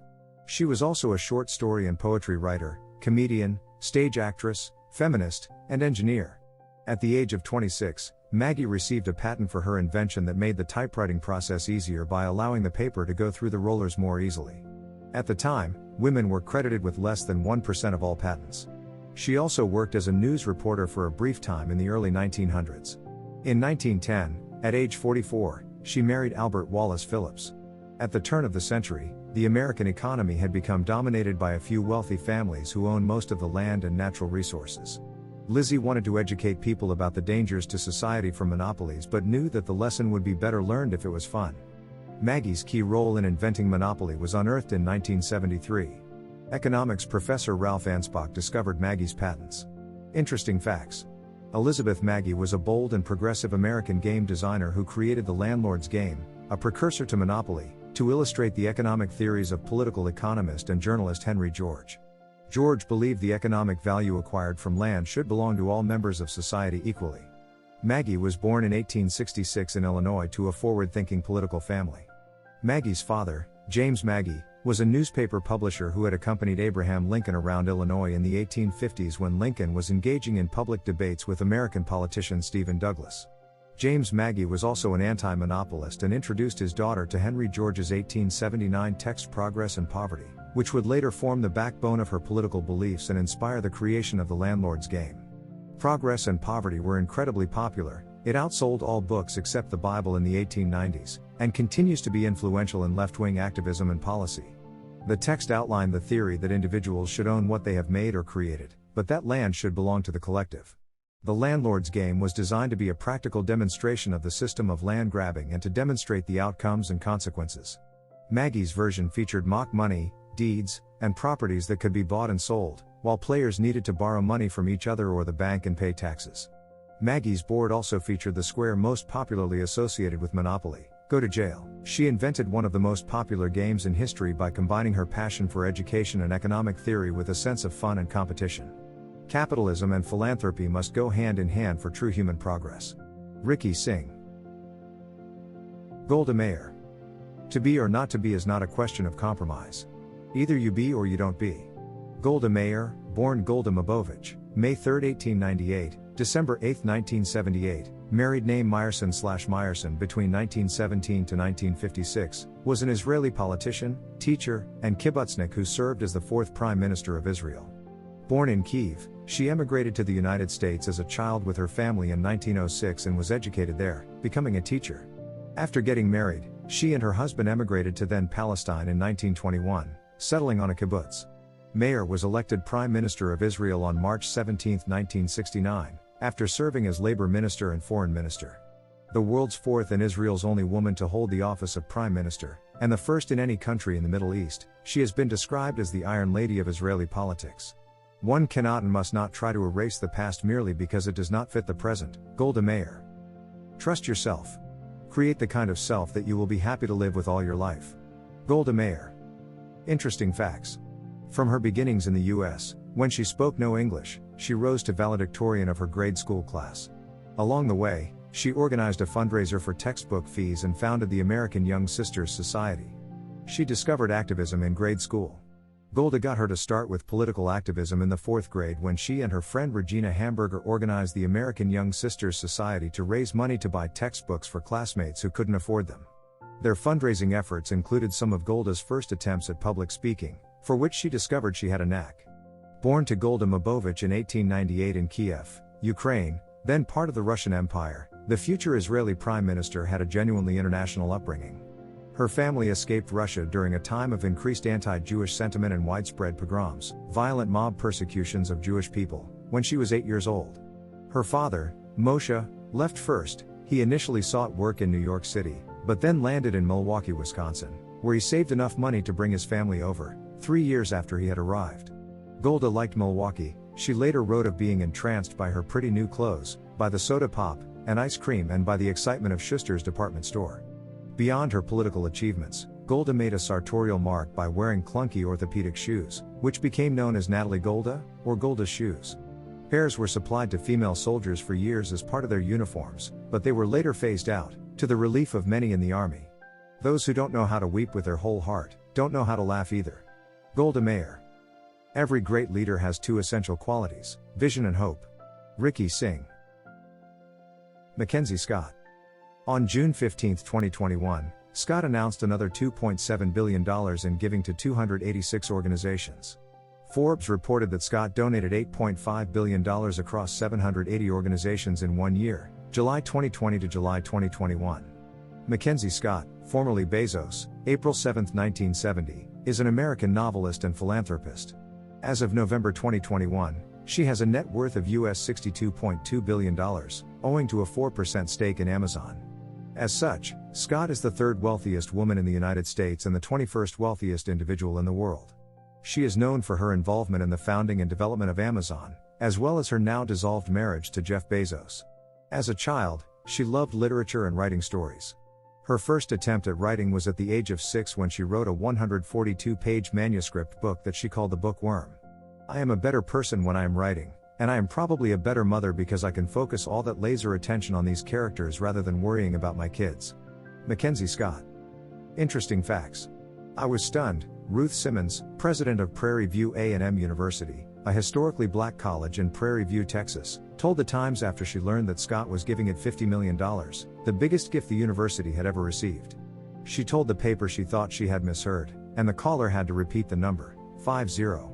When Jeff Bezos and Mackenzie Scott divorced in 2019 after the Amazon founder disclosed he was having an affair with former TV anchor Lauren Sanchez, Scott walked away the biggest settlement ever awarded in a marital split, $38 billion in Amazon stock. The end of the 25-year marriage immediately made Scott the world's fourth richest woman. Forbes reported, the unrestricted and ultimately more trusting nature of Scott's philanthropy is the exception, not the norm in their world. The New York Times noted that Ms. Scott has turned traditional philanthropy on its head. By dispersing her money quickly and without much hoopla, Ms. Scott has pushed the focus away from the giver and onto the nonprofits she is trying to help. Scott has said she believes teams with experience on the front lines of challenges will know best how to put the money to good use. She is a published author. Scott, writing as Mackenzie Bezos, is the author of 2 well-regarded novels, The Testing of Luther Albright, which was named a Los Angeles Times Book of the Year in 2005, and Traps, published 8 years later, which Kirkus Reviews called a cleverly orchestrated, cool-toned tale. Just months after her divorce, Scott signed on to the Giving Pledge, a commitment to give away at least half of one's money. Led by Bill and Melinda Gates. Donating large amounts of money necessitates a large heart and love for humanity. Ricky Singh. Serena Jamaica Williams. I don't like to lose, at anything, yet I've grown most not from victories, but setbacks. Serena Jamaica Williams, born September 26, 1981, is an American professional tennis player. She has won 23 Grand Slam singles titles, the most by any player in the Open era, and the all-time behind Margaret Court. The Women's Tennis Association, WTA, ranked her singles world number 1 on 8 separate occasions between 2002 and 2017. On her 6th occasion, she held the ranking for 186 consecutive weeks, tying the record set by Steffi Graf. In total, she has been WTA number 1 for 319 weeks, which ranks third since WTA rankings began behind Graf and Martina Navratilova. She is the only American player, male or female, to win more than 20 majors. It doesn't matter what your background is or where you come from. If you have dreams and goals, that's all that matters. Serena Williams. Victory is very, very sweet. It tastes better than any dessert you've ever had. Serena Williams. Interesting facts. Both Serena together with her elder sister were homeschooled by their father from elementary through high school so that they could spare more time to practice tennis. This move would pay off in the future. Serena spent the majority of her time on the tennis courts. Her training started when she was just 3 years of age. By the time she was in her mid-teens, she was playing professional tennis. Serena was also amongst the highest paid athletes in the world. Despite her fortune and fame, she is well known for giving back. Apart from donating money to numerous causes, she has partnered with multiple non-profit organizations and charities. She was the co-founder of the Serena Williams Secondary School in Kenya, which opened in November 2008. Serena follows a vegan diet. The tennis titan relaxes her diet during the off-season to include protein. However, she strictly adheres to a plant-based diet when she is training and competing. Serena went vegan after her sister, Venus, was diagnosed with Sjögren's syndrome, an autoimmune disease. Although both Serena and Venus are well established and famous in the tennis fraternity, Serena is the leader based on the number of titles won. Venus has won 49 singles titles whereas Serena has won. Considered as amongst the most dominating and the most talented female tennis player ever, Serena has achieved everything a tennis player can dream of. Apart from her 4 Olympic medals, she has won 36 major titles. She is the sole female tennis player to have won over $50 million in prize money. Growing up I wasn't the richest, but I had a rich family and spirit. Serena Williams. Excellence is achieved when one echoes with excellence, one day at a time. Ricky Singh. Indra Nooyi. The only way you're going to achieve what you want is to be a lifelong student. Study everything. Indra Nooyi, née Krishnamurti, born October 28, 1955, is an Indian-American business executive and former chairperson and chief executive officer, CEO, of Pepsi Co. She has consistently ranked among the world's 100 most powerful women. In 2014, she was ranked at number 13 on the Forbes list of the world's 100 most powerful women and was ranked the second most powerful woman on the Fortune list in 2015. In 2017, she was ranked the second most powerful woman once more on the Forbes list of the 19 most powerful women in business. She serves on the boards of Amazon and the International Cricket Council. Leadership is hard to define and good leadership is even harder. But if you can get people to follow you to the ends of the earth, you are a great leader, Indra Nooyi. I pick up the details that drive the organization insane. But sweating the details is more important than anything else, Indra Nooyi. Interesting facts. She worked in the graveyard shift as a dorm receptionist just so that she could earn an extra 50 cents. Indra Nooyi earned a bachelor's degree from Madras Christian College and an MBA from the Indian Institute of Management, Calcutta. She began her business career at the textile firm Metter Beardsell in Madras and as a product manager at Johnson & Johnson in Bombay. In 2006, she was named CEO of Pepsi Co., replacing Stephen Reinemund, becoming the 5th CEO in the company's 44-year-old history and the first woman CEO of the company. The chairperson and CEO of Pepsi, and a regular in Forbes' Most Powerful Women, it's fair to say Indra Nooyi has made it. Let's put that in perspective. She is only the 5th head in the history of a company that generates about $66 billion in revenue. Not just business, but Indra Nooyi has a connection with cricket as well. In 2018, the International Cricket Council appointed her as ICC board as the organization's first independent female director. One of the most powerful and well-known women in the business, Nui worked as a receptionist from midnight to 5 a.m. to earn money while obtaining her master's degree at Yale. Nui strongly believes that business and government must come together for the betterment of society and its citizens. Nui created a new strategy in PepsiCo, called Performance with a Purpose. It was largely successful and involved creating long-term growth while leaving a positive impact on society and the environment. I am a mother first, then a CEO, and then a wife. Indra Nui. Leadership, commitment, and tenacity combined to create distinction. Ricky Singh. Jacqueline Kennedy Onassis. We should all do something to right the wrongs that we see and not just complain about them. Jacqueline Lee Jackie Kennedy Onassis, July 28, 1929, May 19, 1994, was an American socialite, writer, photographer, and book editor who served as the First Lady of the United States from 1961 to 1963, as the wife of President John F. Kennedy.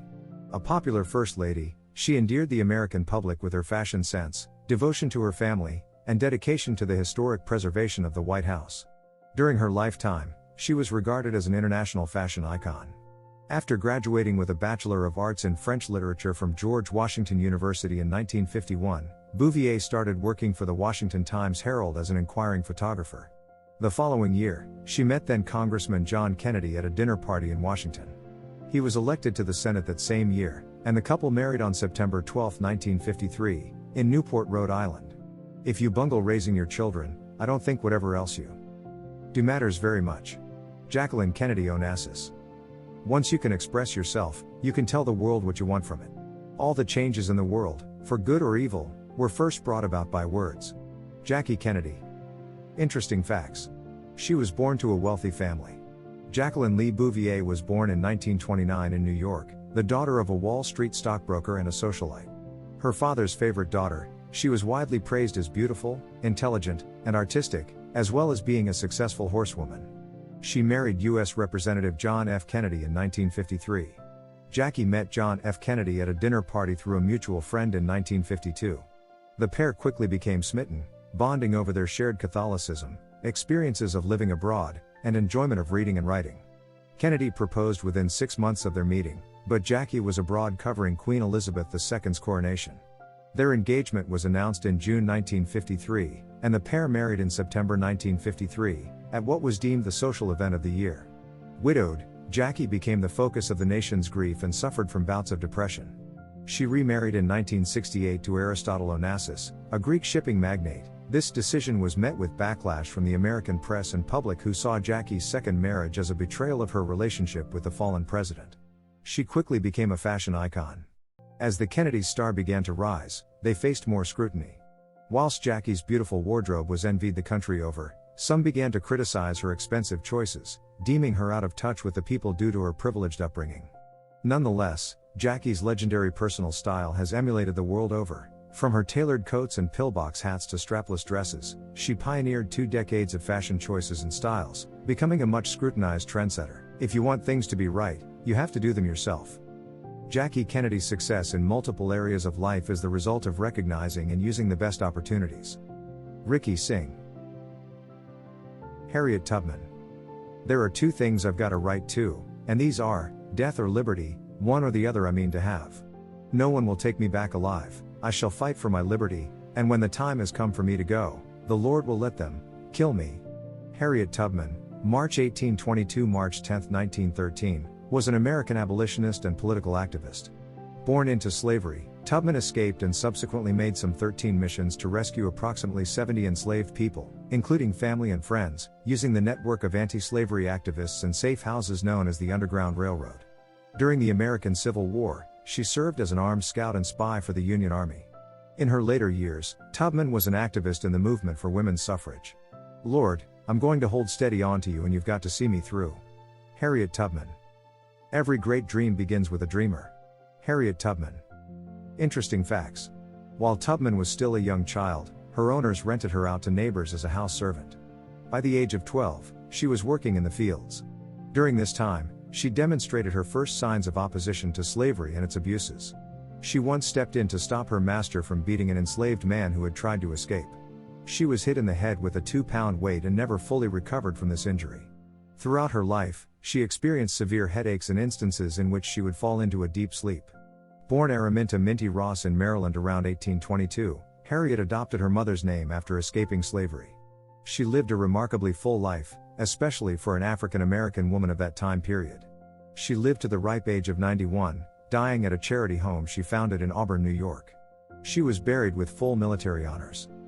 Harriet was born a slave and raised on Maryland's eastern shore where the lines between slavery and freedom were often blurred. It was not unusual for families in this area to include both free and enslaved members. Harriet's husband, John Tubman, was a free black man. She made a daring escape from slavery when she was in her 20s. She served as a conductor of the Underground Railroad for 11 years. Harriet Tubman guided at least 70 slaves to freedom. She worked as a Union scout and spy during the American Civil War. Harriet Tubman escaped from slavery in the South to become a leading abolitionist before the American Civil War. She led hundreds of enslaved people to freedom in the North along the route of the Underground Railroad. "I freed 1,000 slaves and I could have freed 1,000 more if only they knew they were slaves," Harriet Tubman.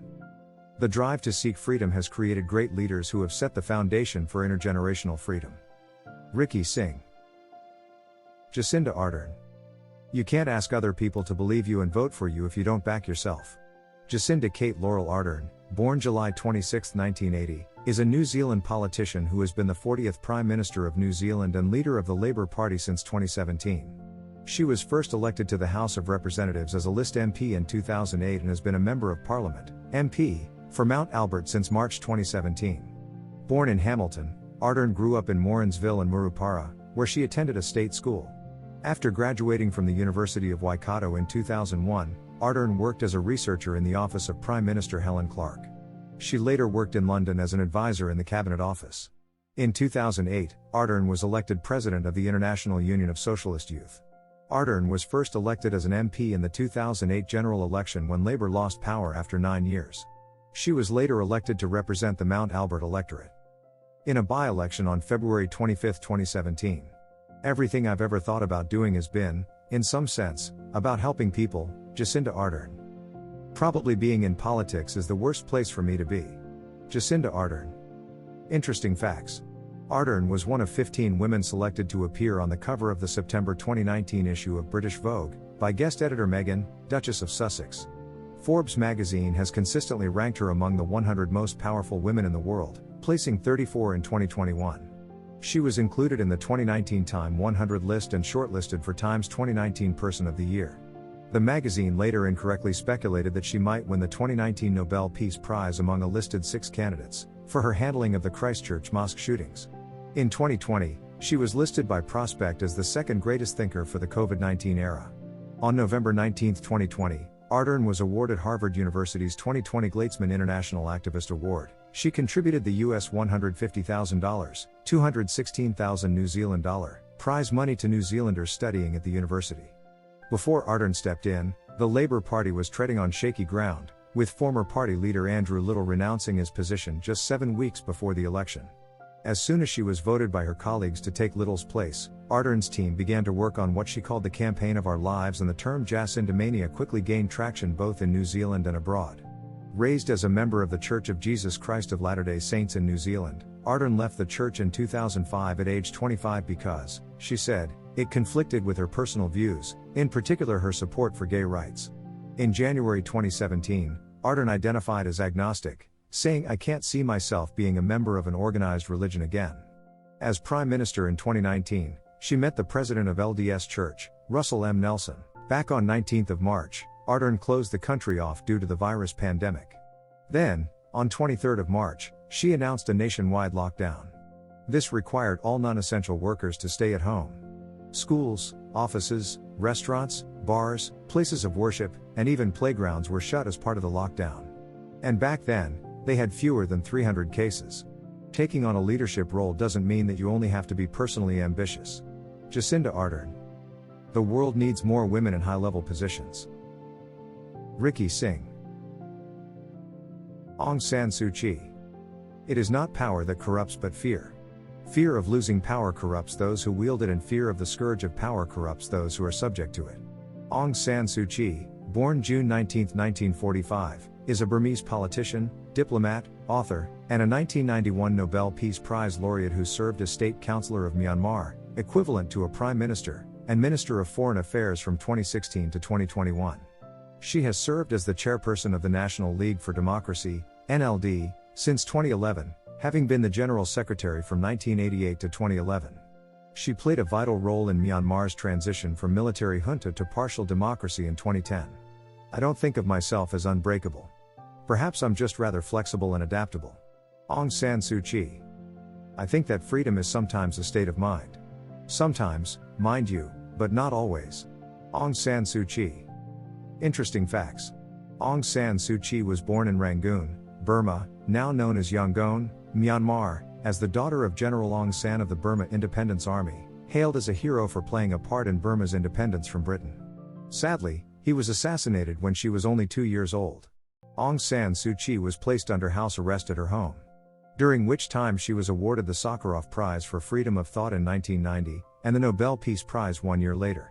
Her sons Alexander and Kim accepted the Nobel Peace Prize on her behalf. She was detained by Myanmar's military, officially known as the Tatmadaw, after the coup d'état that overthrew the civilian government earlier this year and established a military dictatorship. Aung San Suu Kyi, who was awarded the Nobel Peace Prize in 1991, has been in prison or under house arrest, off and on since 1989. She was found guilty on August 11, 2009, of breaking a security law by allowing American intruder John Yetaw to stay at her lakeside home for 2 nights. Critics said the charges were trumped up to prevent her from having any influence over the 2010 polls. Kyi started a non-violent movement for human rights when Myanmar was in a time of political unrest.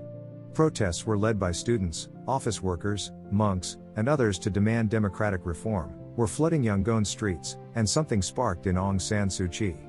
She went on to make her first public address on August 26, 1988 outside the Shwedagon Pagoda, saying, "I could not as my father's daughter remain indifferent to all that was going on. Human beings the world over need freedom and security that they may be able to realize their full potential." Aung San Suu Kyi. Freedom fighters are stirred from within when they see injustices and human bondage. Ricky Singh. Coco Chanel. Fashion fades, only style remains the same. Gabrielle Bonheur Coco Chanel, August 19, 1883, January 10, 1971, was a French fashion designer and businesswoman. The founder and namesake of the Chanel brand, she was credited in the post-World War I era with popularizing a sporty, casual chic as the feminine standard of style, replacing the corseted silhouette that was dominant beforehand. A prolific fashion creator, Chanel extended her influence beyond couture clothing, realizing her design aesthetic in jewelry, handbags, and fragrance. Her signature scent, Chanel No. 5, has become an iconic product. She is the only fashion designer listed on Time magazine's list of the 100 most influential people of the 20th century. Chanel herself designed her famed interlocked CC monogram, which has been in use since the 1920s. To be irreplaceable, one must always be different. Coco Chanel. The best color in the whole world is the one that looks good on you. Coco Chanel. Interesting facts. Born Gabrielle Chanel on August 19, 1883, the future fashion designer came from humble beginnings. After her mother died when Chanel was around 12, her peddler father put her and her 2 sisters in a convent-run orphanage. The nuns there taught her to sew, and the stark black and white of their habits began to inform her design aesthetic. What is Coco Chanel known for? Coco Chanel was a fashion designer known for such now classic innovations as the woman's suit, the quilted purse, costume jewelry, and the little black dress. She also introduced the phenomenally successful perfume, Chanel No. Coco Chanel introduced pants for women. She outraged the fashion world when she wore pants in Venice, to make traveling by gondola easier. Coco Chanel decided that there was no comfortable way to ride a horse while wearing a long skirt. She was always a risk taker, which made her go places for sure. The story behind Chanel's iconic perfume is full of twists and turns. In the early 1920s, Chanel worked with perfumer Ernest Beau to create the scent. Reportedly, Chanel liked Beau's 5th sample, leading to the now famous name. Also, 5 was said to be her lucky number, but the scent, with notes of jasmine, rose, sandalwood, and vanilla, might have been the result of a laboratory mistake. The formula had an unusually high dose of aldehyde in it, a synthetic component that made the scent sparkle. The fragrance and its groundbreaking, minimalist bottle design would go on to become one of the best-selling and most recognized perfumes in the world. The best things in life are free. The second best things are very, very expensive. Coco Chanel. Just as there is outward fragrance, there is an inner fragrance. Learn to connect both. Ricky Singh. Gertrude Ederle. To me, the sea is like a person, like a child that I've known a long time. It sounds crazy, I know, but when I swim in the sea, I talk to it. I never feel alone when I'm out there. On August 6, 1926, 21-year-old Gertrude Ederle battled the cold, choppy waters of the Atlantic Ocean to become the first woman to ever swim across the English Channel. Even more impressive, Ederle recorded the fastest time in history by more than 2 hours, besting all 5 men who had previously gone the distance.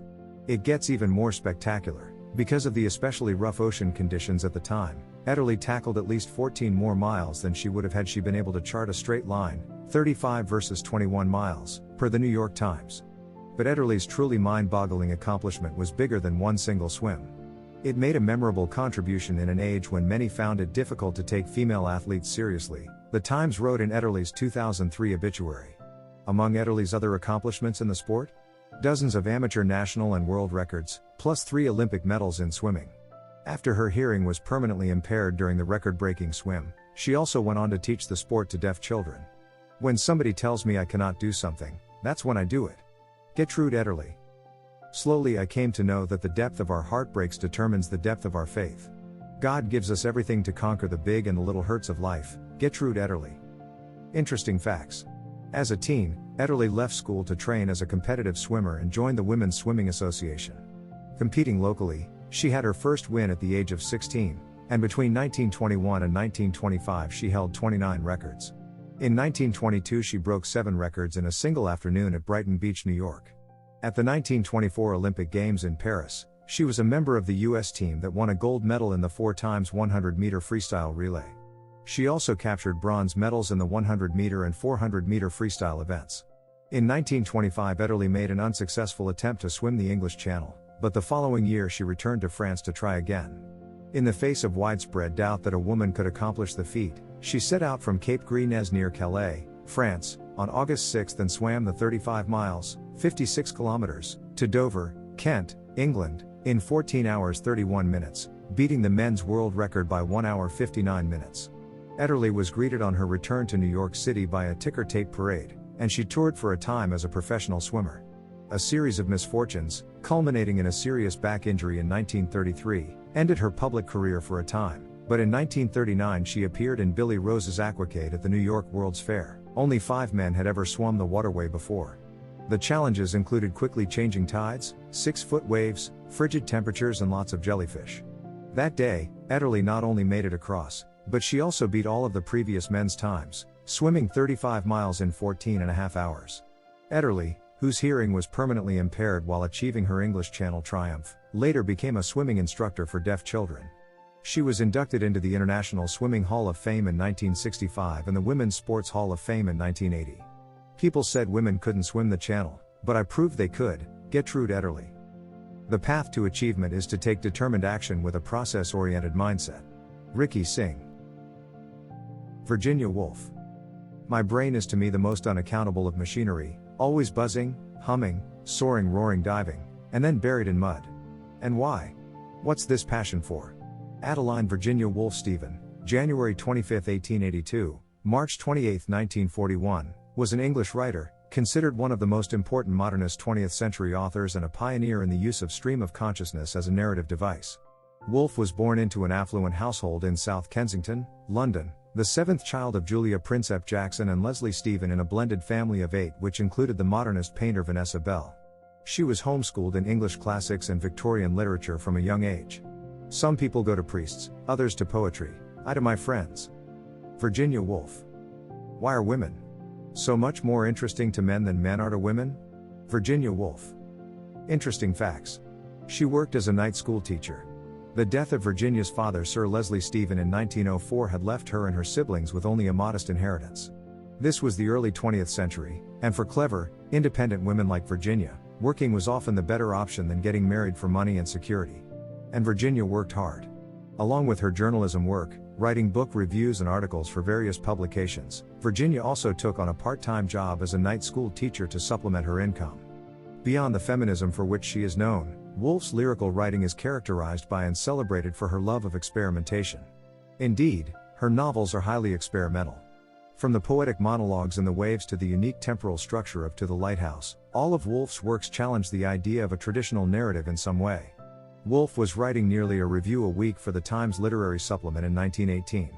Her essay Modern Novels, 1919, revised in 1925 as Modern Fiction, attacked the materialists who wrote about superficial rather than spiritual or luminous experiences.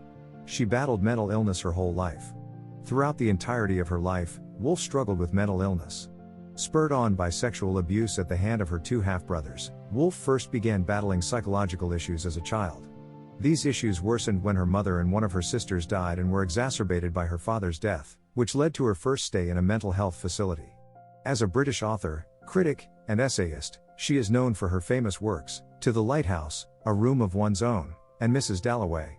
She was the pioneer figure in the use of the stream of consciousness method.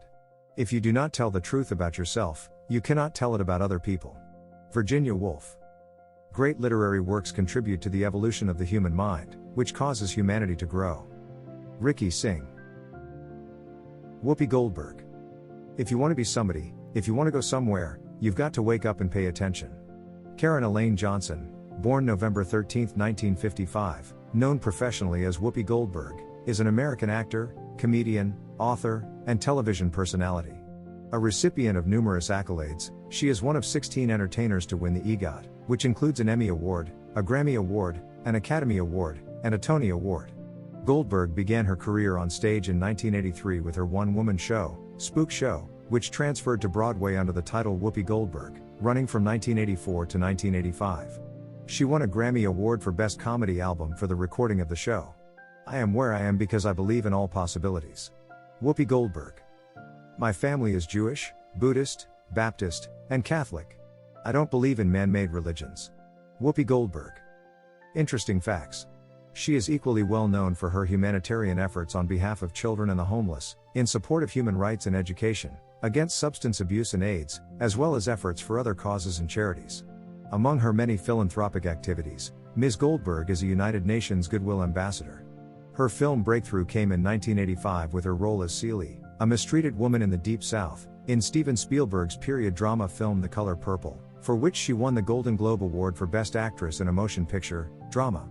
For her performance as an eccentric psychic in the romantic fantasy film Ghost, 1990, she won the Academy Award for Best Supporting Actress and a second Golden Globe Award.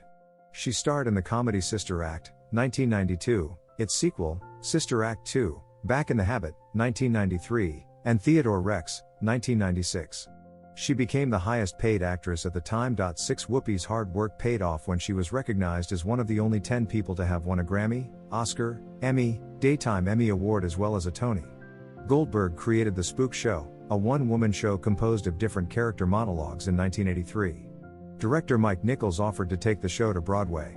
The show, retitled Whoopi Goldberg for its Broadway incarnation, ran from October 24, 1984, to March 10, 1985, for a total of 156 performances. The play was taped during this run and subsequently broadcast by HBO as Whoopi Goldberg, direct from Broadway in 1985.7. Also, she was the first woman to host the Academy Awards on her own.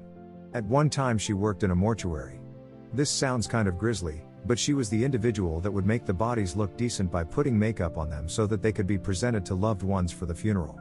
It almost seems as though you'd need an iron stomach even for this. When you are kind to someone in trouble, you hope they'll remember and be kind to someone else. And it'll become like a wildfire. Whoopi Goldberg. An acting career has many difficulties and the road to success is extremely difficult. To stay on the track, without deflection, is the goal. Ricky Singh. Nadia Comaneci. It's very hard to get to the top. It's hardest to stay at the top. Nadia Elena Comaneci Connor, born November 12, 1961, known professionally as Nadia Comaneci Romanian, is a Romanian retired gymnast and a 5-time Olympic gold medalist, all in individual events. In 1976, at the age of 14, Comaneci was the first gymnast to be awarded a perfect score of 10.0 at the Olympic Games. At the same Games, 1976 Summer Olympics in Montreal, she received 6 more perfect 10s for events en route to winning 3 gold medals. At the 1980 Summer Olympics in Moscow, Comaneci won 2 more gold medals and attained 2 more perfect 10s. I believe that you should gravitate to people who are doing productive and positive things with their lives. Nadia Comaneci. I always say, when the Olympics are happening, You shouldn't be in any other place on the planet, you should be here. Nadia Comaneci. Interesting facts. Nadia Comaneci created a sensation in the 1976 Montreal Summer Olympics when she dazzled the judges with her performance to the extent that they had no choice but to give her a score of perfect 10, a score which had never been achieved previously in Olympic history. 14-year-old Romanian gymnast Nadia Comaneci was awarded the first ever perfect score of 10.0 for her performance on the uneven bars. She went on to earn 7 maximum marks in total. The Games were boycotted by 26 countries, mostly from Africa, when the International Olympic Committee denied their request to ban New Zealand, whose national rugby team had recently toured South Africa, which had been barred from Olympic competition since 1964 because of its government's apartheid policies. She won 3 gold medals for the uneven bars, balance beam, and individual all-round. She also won bronze for floor exercise and silver as part of the team all-round. Comaneci dominated the Games with 7 scores of 10, overshadowing Olga Korbut of the Soviet Union. At the 1980 Olympic Games in Moscow, she won gold medals for the beam and the floor exercises, tying for first in the latter event with Nelly Kim of the USSR. She won a silver medal as a member of her team and tied with Maxine Yuck of East Germany for second place in the all-around individual competition. She retired from the competition in 1984. Jump off the beam, flip off the bars follows your dreams, and reach for the stars. Nadia Comaneci. Talent, hard work, and the right mentors create champions. Ricky Singh. Malala Yousafzai. One child, one teacher, one pen, and one book can change the world. Malala Yousafzai, Pashto pronunciation, Pashto, Milal Yousaf's Urdu, Milal Yousafzai, born July 12, 1997, often referred to mononymously as Malala, and by her married name, Malala Yousafzai Malik, is a Pakistani activist for female education and a Nobel Peace Prize laureate. She is also the world's youngest Nobel Prize laureate, and second Pakistani to ever receive a Nobel Prize. She is known for human rights advocacy, especially the education of women and children in her native Swat Valley in Khyber Pakhtunkhwa, northwest Pakistan, where the Tehrik-i-Taliban Pakistan had at times banned girls from attending school. I raise my voice not so I can shout, but so that those without a voice can be heard. We cannot succeed when half of us are held back. Malala Yousafzai. There should be no discrimination against languages people speak, skin color, or religion. Malala Yousafzai. Interesting facts. Malala Yousafzai was born in the Swat district of northwestern Pakistan, where her father was a school owner and was active in educational issues. After having blogged for the BBC since 2009 about her experiences during the Taliban's growing influence in the region, in 2012 the Taliban attempted to assassinate Malala Yousafzai on the bus home from school. She survived but underwent several operations in the UK, where she lives today. In addition to her schooling, she continues her work for the right of girls to education. Malala Yousafzai is the youngest person to receive a Nobel Prize. While there are many essential Malala Yousafzai facts, one of the most notable ones is her status as the youngest Nobel Prize laureate in history. On October 10, 2014, Malala Yousafzai became co-recipient for the Nobel Peace Prize. She received the 2014 Nobel Peace Prize in Norway along with children's rights advocate Kailash Satyarthi. At 17 years old, Malala became the youngest person to ever receive a Nobel Prize, along with being the second Pakistani in history to receive one. Yousafzai has delivered countless memorable speeches in front of crowds and penned shareable quotes in her writings. When the whole world is silent, even one voice becomes powerful, she wrote in her book I Am Malala. During the first ever youth takeover of the UN in 2013, she said, "So let us wage a global struggle against illiteracy, poverty, and terrorism, and let us pick up our books and pens. They are our most powerful weapons." To provide girls around the world with equal educational opportunities, she co-founded the Malala Fund charity in 2013. Malala opened an all-girls school for Syrian refugees when she turned 18. In 2015, NASA named the asteroid 316201 Malala after her. In 2012, Malala received Pakistan's third highest civilian bravery award, Sitara-e-Shuja. Extremists have shown what frightens them most. A girl with a book. Malala Yousafzai advocacy and activism for education are one of the noblest activities in life. Ricky Singh. Katharine Graham. To love what you do and feel that it matters, how could anything be more fun? Katharine Meyer Graham, June 16, 1917, July 17, 2001, was an American newspaper publisher. She led her family's newspaper, The Washington Post, from 1963 to 1991. Graham presided over the paper as it reported on the Watergate scandal, which eventually led to the resignation of President Richard Nixon. The thing women must do to rise to power is to redefine their femininity. Once, power was considered a masculine attribute. Power has no sex. Katharine Graham. No one can avoid aging, but aging productively is something else. Katharine Graham. Interesting facts. Graham's father, Eugene Meyer, bought the Post in 1933 and served as the newspaper's publisher until Harry Truman asked him to become the first head of the World Bank in 1946. Meyer named Katharine's husband, lawyer Philip Graham, as the paper's new publisher. Graham may have wielded a lot of power as the Post's publisher, but she wasn't hesitant about chipping in where she was needed. In 1974, a newspaper guild strike left the Post with less than 20% of its normal staff. Graham helped out by answering phones for the circulation and classified desks. In one particularly memorable episode, she took a classified ad for a used Mercedes. After reading the ad back to the seller, he remarked that she must be overqualified for the job and that answering the phone wasn't her regular work. Katharine Graham helmed the Washington Post from the 1960s through 1991, and under her steady, resolute leadership the paper was able to break huge stories like the Nixon White House's cover-up of the Watergate break-in. For many years she was the only female head of a Fortune 500 company. So let's take a look at 5 things you might not know about this journalism and business pioneer. We live in a dirty and dangerous world. There are some things the general public does not need to know, and shouldn't. I believe democracy flourishes when the government can take legitimate steps to keep its secrets and when the press can decide whether to print what it knows. 1988. Within days after her husband's death, Mrs. Graham told the board of directors that the Post Company would stay in the family. On September 20, 1963, after a month's cruise in the Aegean with her mother and daughter and some friends, she assumed the presidency of the company. To love what you do and feel that it matters, how could anything be more fun? Katharine Graham. The media has a great responsibility to unravel and report the truth accurately. Ricky Singh. Grace Hopper. One accurate measurement is worth 1,000 expert opinions. Grace Brewster Murray Hopper, née Murray, December 9, 1906, January 1, 1992, was an American computer scientist and United States Navy Rear Admiral. One of the first programmers of the Harvard Mark I the computer, she was a pioneer of computer programming who invented one of the first linkers. Hopper was the first to devise the theory of machine-independent programming languages, and the phlegmatic programming language she created using this theory was later extended to create COBOL, an early high-level programming language still in use today. A ship in port is safe, but that's not what ships are built for. Grace Hopper. It is often easier to ask for forgiveness than to ask for permission. Grace Hopper. Interesting facts. Grace Murray Hopper was one of the first computer programmers to work on the Harvard Mark I.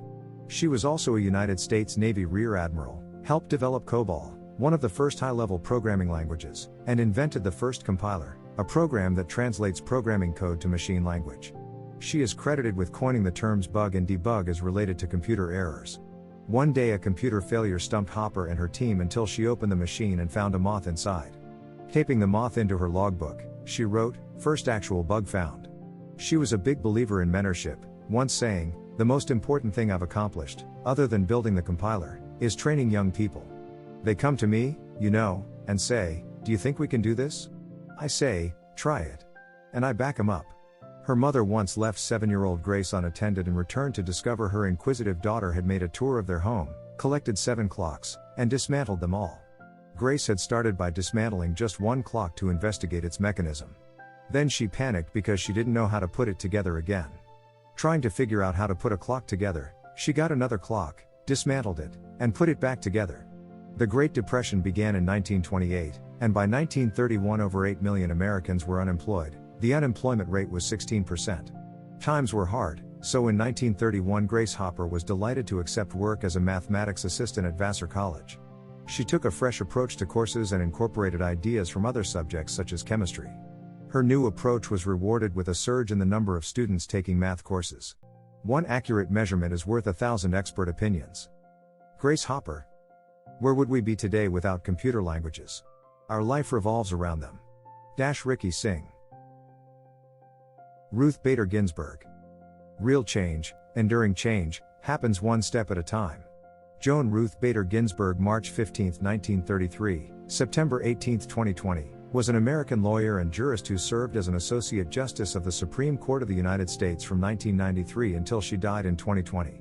She was nominated by President Bill Clinton to replace retiring Justice Byron White, and at the time was generally viewed as a moderate consensus builder. She eventually became part of the liberal wing of the court as the court shifted to the right over time. Ginsburg was the first Jewish woman and the second woman to serve on the court, after Sandra Day O'Connor. During her tenure, Ginsburg wrote notable majority opinions, including United States v. Virginia, 1996, Olmstead v. L.C., 1999, Friends of the Earth Incorporated v. Laidlaw Environmental Services Incorporated, 2000, and City of Sherrill v. Oneida Indian Nation of New York, 2005. Don't be distracted by emotions like anger, envy, resentment. These just sap energy and waste time. Ruth Bader Ginsburg. My mother told me to be a lady. And for her, that meant be your person, be independent. Ruth Bader Ginsburg. Interesting facts. Ruth is not Ruth Bader Ginsburg's first name. She was born Joan Ruth Bader in 1933 to Nathan and Celia Bader in Brooklyn. When it was time to enroll her daughter in school, Celia Bader learned that there were several girls named Joan in the class, so they opted to call her Ruth to avoid confusion. Even though Sandra Day O'Connor sat on the U.S. Supreme Court for 12 years before Ruth Bader Ginsburg was appointed, the court did not have a women's bathroom until Ginsburg pointed it out. Despite their conflicting political views, Justice Ginsburg and the late Justice Antonin Scalia were close friends and shared a love of the opera. They appeared as extras in a party scene of Richard Strauss' Ariadne auf Naxos in 2009. There is even an opera that was written about their friendship called Scalia/Ginsburg by Derek Wang.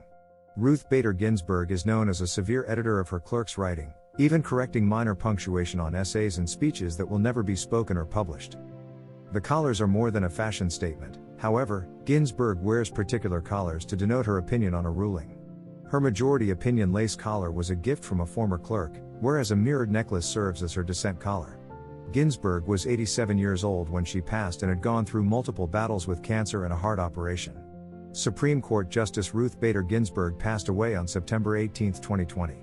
Justice Ginsburg was a social icon, a champion for equal rights, and a historic trailblazer. I ask no favor for my sex. All I ask of our brethren is that they take their feet off our necks. Ruth Bader Ginsburg. The Supreme Court's power is immense. Each justice can impact the lives of millions for generations. Ricky Singh. Shirin Ebadi. I maintain that nothing useful and lasting can emerge from violence. Shirin Ebadi, born June 21, 1947, is an Iranian political activist, lawyer, former judge, human rights activist, and founder of Defenders of Human Rights Center in Iran. On October 10, 2003, Ebadi was awarded the Nobel Peace Prize for her significant and pioneering efforts for democracy and human rights, especially women's, children's, and refugee rights. Ebadi was born in Hamadan. Her father, Muhammad Ali Ebadi, was the city's chief notary public and a professor of commercial law. Her family moved to Tehran in 1948. She was admitted to the law department of the University of Tehran in 1965 and in 1969, upon graduation, passed the qualification exams to become a judge. After a 6-month internship period, she officially became a judge in March 1969. She continued her studies at the University of Tehran in the meantime to pursue a doctorate's degree in law in 1971. In 1975, she became the first woman president of the Tehran City Court and served until the 1979 Iranian Revolution. She was also the first ever woman judge in Iran. We must not enable anyone to impose his personal view regarding religion on others by force, oppression, or pressure. Shirin Ebadi. Human rights are a universal standard. It is a component of every religion and every civilization. Shirin Ebadi. Interesting facts. Shirin Ebadi, born June 21, 1947, Hamadan, Iran, Iranian lawyer, writer, and teacher, received the Nobel Prize for Peace in 2003 for her efforts to promote democracy and human rights, especially those of women and children in Iran. She was the first Muslim woman and the first Iranian to receive the award. Shirin Ebadi took up the struggle for fundamental human rights and especially the rights of women and children. She took part in the establishment of organizations that placed these issues on the agenda and wrote books proposing amendments to Iran's succession and divorce laws. She also wanted to withdraw political power from the clergy and advocated the separation of religion and state. Worked to try to change child custody laws in Iran after 9-year-old Aryan Golshani was beaten to death by her father and stepmother. Golshani's mother was not allowed to have custody of her due to Iranian laws that favor men over women. After the 1978-79 revolution and the establishment of an Islamic Republic, women were deemed unsuitable to serve as judges because the new leaders believed that Islam forbids it. Abadi was subsequently forced to become a clerk of the court. After she and other female judges protested this action, they were given higher roles within the Department of Justice but were still not allowed to serve as judges. Abadi resigned in protest. She then chose to practice law but was initially denied a lawyer's license. In 1992, after years of struggle, she finally obtained a license to practice law and began to do so. Abadi wrote several books on the subject of human rights, including The Rights of the Child, a study of legal aspects of children's rights in Iran, 1994, History and Documentation of Human Rights in Iran, 2000, and The Rights of Women, 2002. She also was the founder and head of the Association for Support of Children's Rights in Iran. If you can't eliminate injustice, at least tell everyone about it. Shirin Ebadi. Injustice must be fought. Generations are affected by the establishment of true justice in society. Ricky Singh. Toni Morrison. I'm not entangled in shaping my work according to other people's views of how I should have done it. Chloe Anthony Wofford Morrison, born Chloe Ardelia Wofford, February 18, 1931, August 5, 2019, known as Toni Morrison, was an American novelist. Her first novel, The Bluest Eye, was published in 1970. The critically acclaimed Song of Solomon, 1977, brought her national attention and won the National Book Critics Circle Award. In 1988, Morrison won the Pulitzer Prize for Beloved. 1987, she was awarded the Nobel Prize in Literature in 1993. Definitions belong to the definers, not the defined. Toni Morrison. If there is a book that you want to read but hasn't been written yet, you must be the one to write it. Toni Morrison. Interesting facts. Toni Morrison, born Chloe Ardelia Wofford, 1931 to 2019, was an American novelist, editor, essayist, and professor. Later in life, Morrison would credit her family and her upbringing for having a major influence on her writing style. Morrison has said that when she was growing up, her family was intimate with the supernatural, often using visions and signs to predict the future. Storytelling was also an important tradition in Morrison's family, and Morrison has said she sees herself as carrying on that tradition through her writing. On the experience of writing this first novel, Morrison has said, "When I wrote The Bluest Eye, I came at it not as a writer but as a reader. And such a story didn't exist. Every little homely black girl was a joke or didn't exist in literature. And I was eager to read a story where racism hurt and can destroy you." Before she was a celebrated novelist, Toni Morrison was a college professor and an editor. Upon graduating from Cornell, Toni Morrison began teaching English at Texas Southern University, but she later returned to Howard University as a professor. And it was there that Morrison taught Stokely Carmichael, a young civil rights activist. Howard University is also where she met her husband Harold Morrison, a Jamaican architect. Toni Morrison's 1987 novel Beloved is considered by many to be her true masterpiece. The novel follows Seta, a woman who was formerly enslaved. This heartbreaking novel of survival, love, and the supernatural won many awards, including the 1988 Pulitzer Prize for Fiction. When there is pain, there are no words. All pain is the same. Toni Morrison.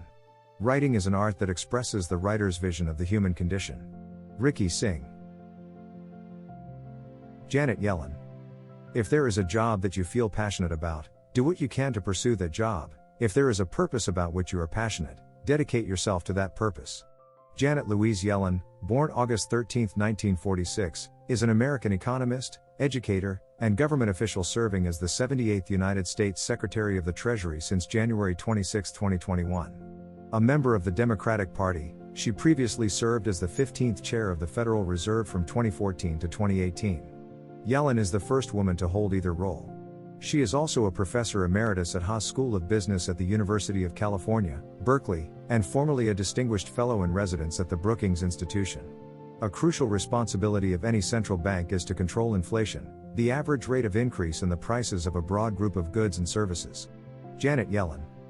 To me, a wise and humane policy is occasionally to let inflation rise even when inflation is running above target. Janet Yellen. Interesting facts. Janet Louise Yellen is an American economist and educator. As a member of President Joe Biden's cabinet, Yellen is the first woman to head the U.S. Treasury Department and the Federal Reserve. She is the first person in history to head both of those groups and the White House Council of Economic Advisors. Janet Yellen, at the ripe age of 73 years old, is not new to breaking gender barriers.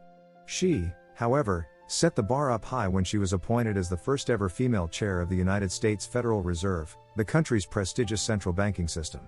She held the position from 2014 to 2018, after which she was succeeded by Jerome Powell. A respected economist, Yellen is considered to be a dove on monetary policy, more concerned with unemployment than inflation. She generally supports tighter financial regulation. Voted most influential person in the world, 2015. The position of Federal Reserve Chairperson will naturally draw a lot of attention from market participants and the general public, as decisions made on her watch could lead to economic prosperity or complete turmoil. Yellen oversaw the economic recovery in the years after the global financial crisis, when she and the Monetary Policy Committee were tasked with raising interest rates at the appropriate time. Yellen and Akerlof house an impressive stamp collection said to be worth between $15,000 and $50,000. This is according to a financial disclosure form required of Yellen and is public information. The collection is believed to have been passed down by her mother. If it were possible to take interest rates into negative territory, I would be voting for that. Janet Yellen.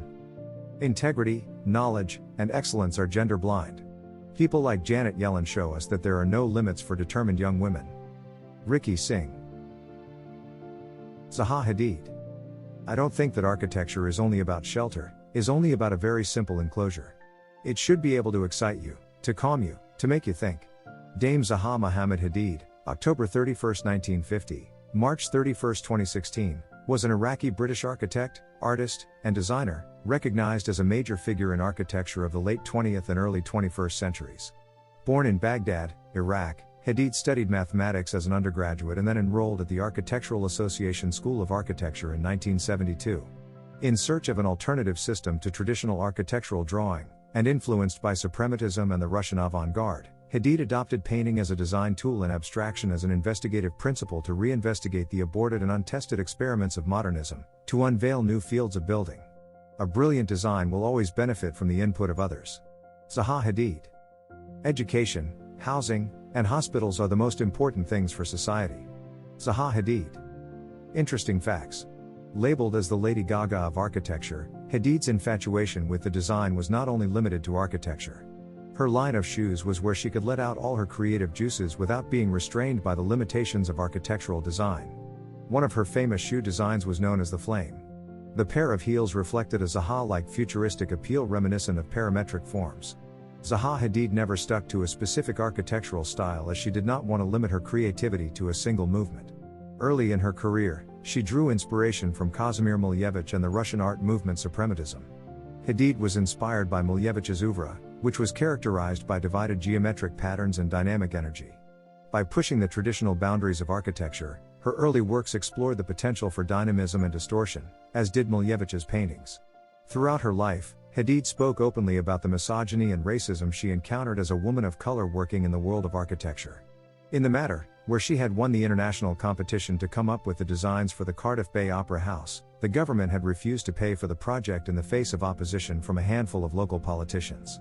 Zaha Hadid had then also suggested that the resistance may have been linked to her ethnic background as well as her gender. It would have become the most radical and compelling building in Britain, but an alliance of narrow-minded politicians, peevish commentators and assorted dullards holding the lottery purse strings ensured it was never built.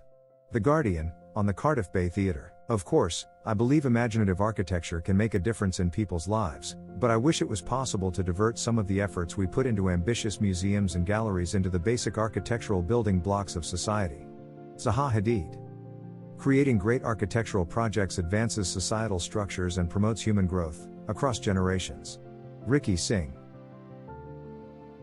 Catherine Switzer. Life is for participating, not for spectating. If you feel positive, you have a sense of hope. If you have hope, you can have courage. Catherine Virginia Switzer, born January 5, 1947, is an American marathon runner, author, and television commentator. In 1967, she became the first woman to run the Boston Marathon as an officially registered competitor. During her run, race manager Jock Semple assaulted Switzer, trying to grab her bib number and stop her from competing. After knocking down Switzer's trainer and fellow runner Arnie Briggs when he tried to protect her, Semple was shoved to the ground by Switzer's boyfriend, Thomas Miller, who was running with her, and she completed the race. If you are losing faith in human nature, go out and watch a marathon. Catherine Switzer. I could feel my anger dissipating as the miles went by. You can't run and stay mad, Catherine Switzer. Interesting facts. She ran Boston 8 times, bettering her first time in 1967 of 4 hours 20 minutes down to an eventual 2 hours 51 minutes in 1975. This time then ranked her the 3rd fastest American woman and 6th fastest woman in the world. She ran the New York City Marathon 4 times and won it in 1974 on a 100-degree day in 3:07. Kathrine Switzer's athletic life began at age 12 when her father encouraged her to run a mile a day to make her high school's field hockey team at James Madison and George C. Marshall High Schools in Vienna, Virginia. She played field hockey and also girls basketball, but continued to run a mile a day as she felt that is what gave her strength and stamina, and also empowerment. After high school graduation, 1964, she began running 3 miles a day to prepare for the field hockey team at Lynchburg College, in Lynchburg, Virginia. Here she also played women's basketball and lacrosse. In the spring of 1966, she and one of her hockey teammates were asked by the men's track coach to run the mile in 880 for the men's track team. She was very welcomed by all the male runners. This event solidified in her mind that she wanted to run competitively. She also competed at this time in several AAU, Amateur Athletic Union, the then governing body of the sport, competitions, in the longest available events for women, which were the 440 and 880 yards. Often, she would have to run the 220, as that was the only event available in the women's competitions. Lacking natural speed, she was frustrated that these races were not long enough for her abilities. Kathrine Switzer has long been one of the most iconic figures. Not just for breaking barriers as the first woman to officially run the Boston Marathon in 1967, but also for creating positive global social change. Because of her, millions of women are now empowered by the simple act of running. All you need is the courage to believe in yourself and put one foot in front of the other. Kathrine Switzer running is a full-body workout. It requires strength, harmonization, and willpower. Ricky Singh. About the author. Mr. Ricky Singh was born in New Delhi, India on July 28, 1969 as the oldest of 3 children, i.e., 2 sisters and Ricky. Immigrated to the United States in 1988, Ricky purchased his first business in 1992 and has not looked back since that time. He has diverse business experiences and expertise, running convenience stores, gas stations, 7-Elevens, tobacco stores, technology startups, restaurants, delis, and other food establishments. Accomplishments include the following. A. Successful serial entrepreneur. B. Owner of all Speedy gas stations in Delaware. C. Completed 52 marathons in 50 states. D. Ultra-endurance athlete, running multiple distances, ranging from 5K to 135 miles. E. Climbed multiple peaks including Mount Manaslu, 8th highest point, and Mount Everest. F. 3rd Indian American and 1st American Sikh to summit Mount Everest. G. Passionate philanthropist, interested in human upliftment. H. Motivational speaker in diverse settings. Mr. Singh is a loving father with 2 children, is dedicated to married life with his wife, and believes firmly in taking care of his parents. His mother lives with him in their home in Wilmington, Delaware.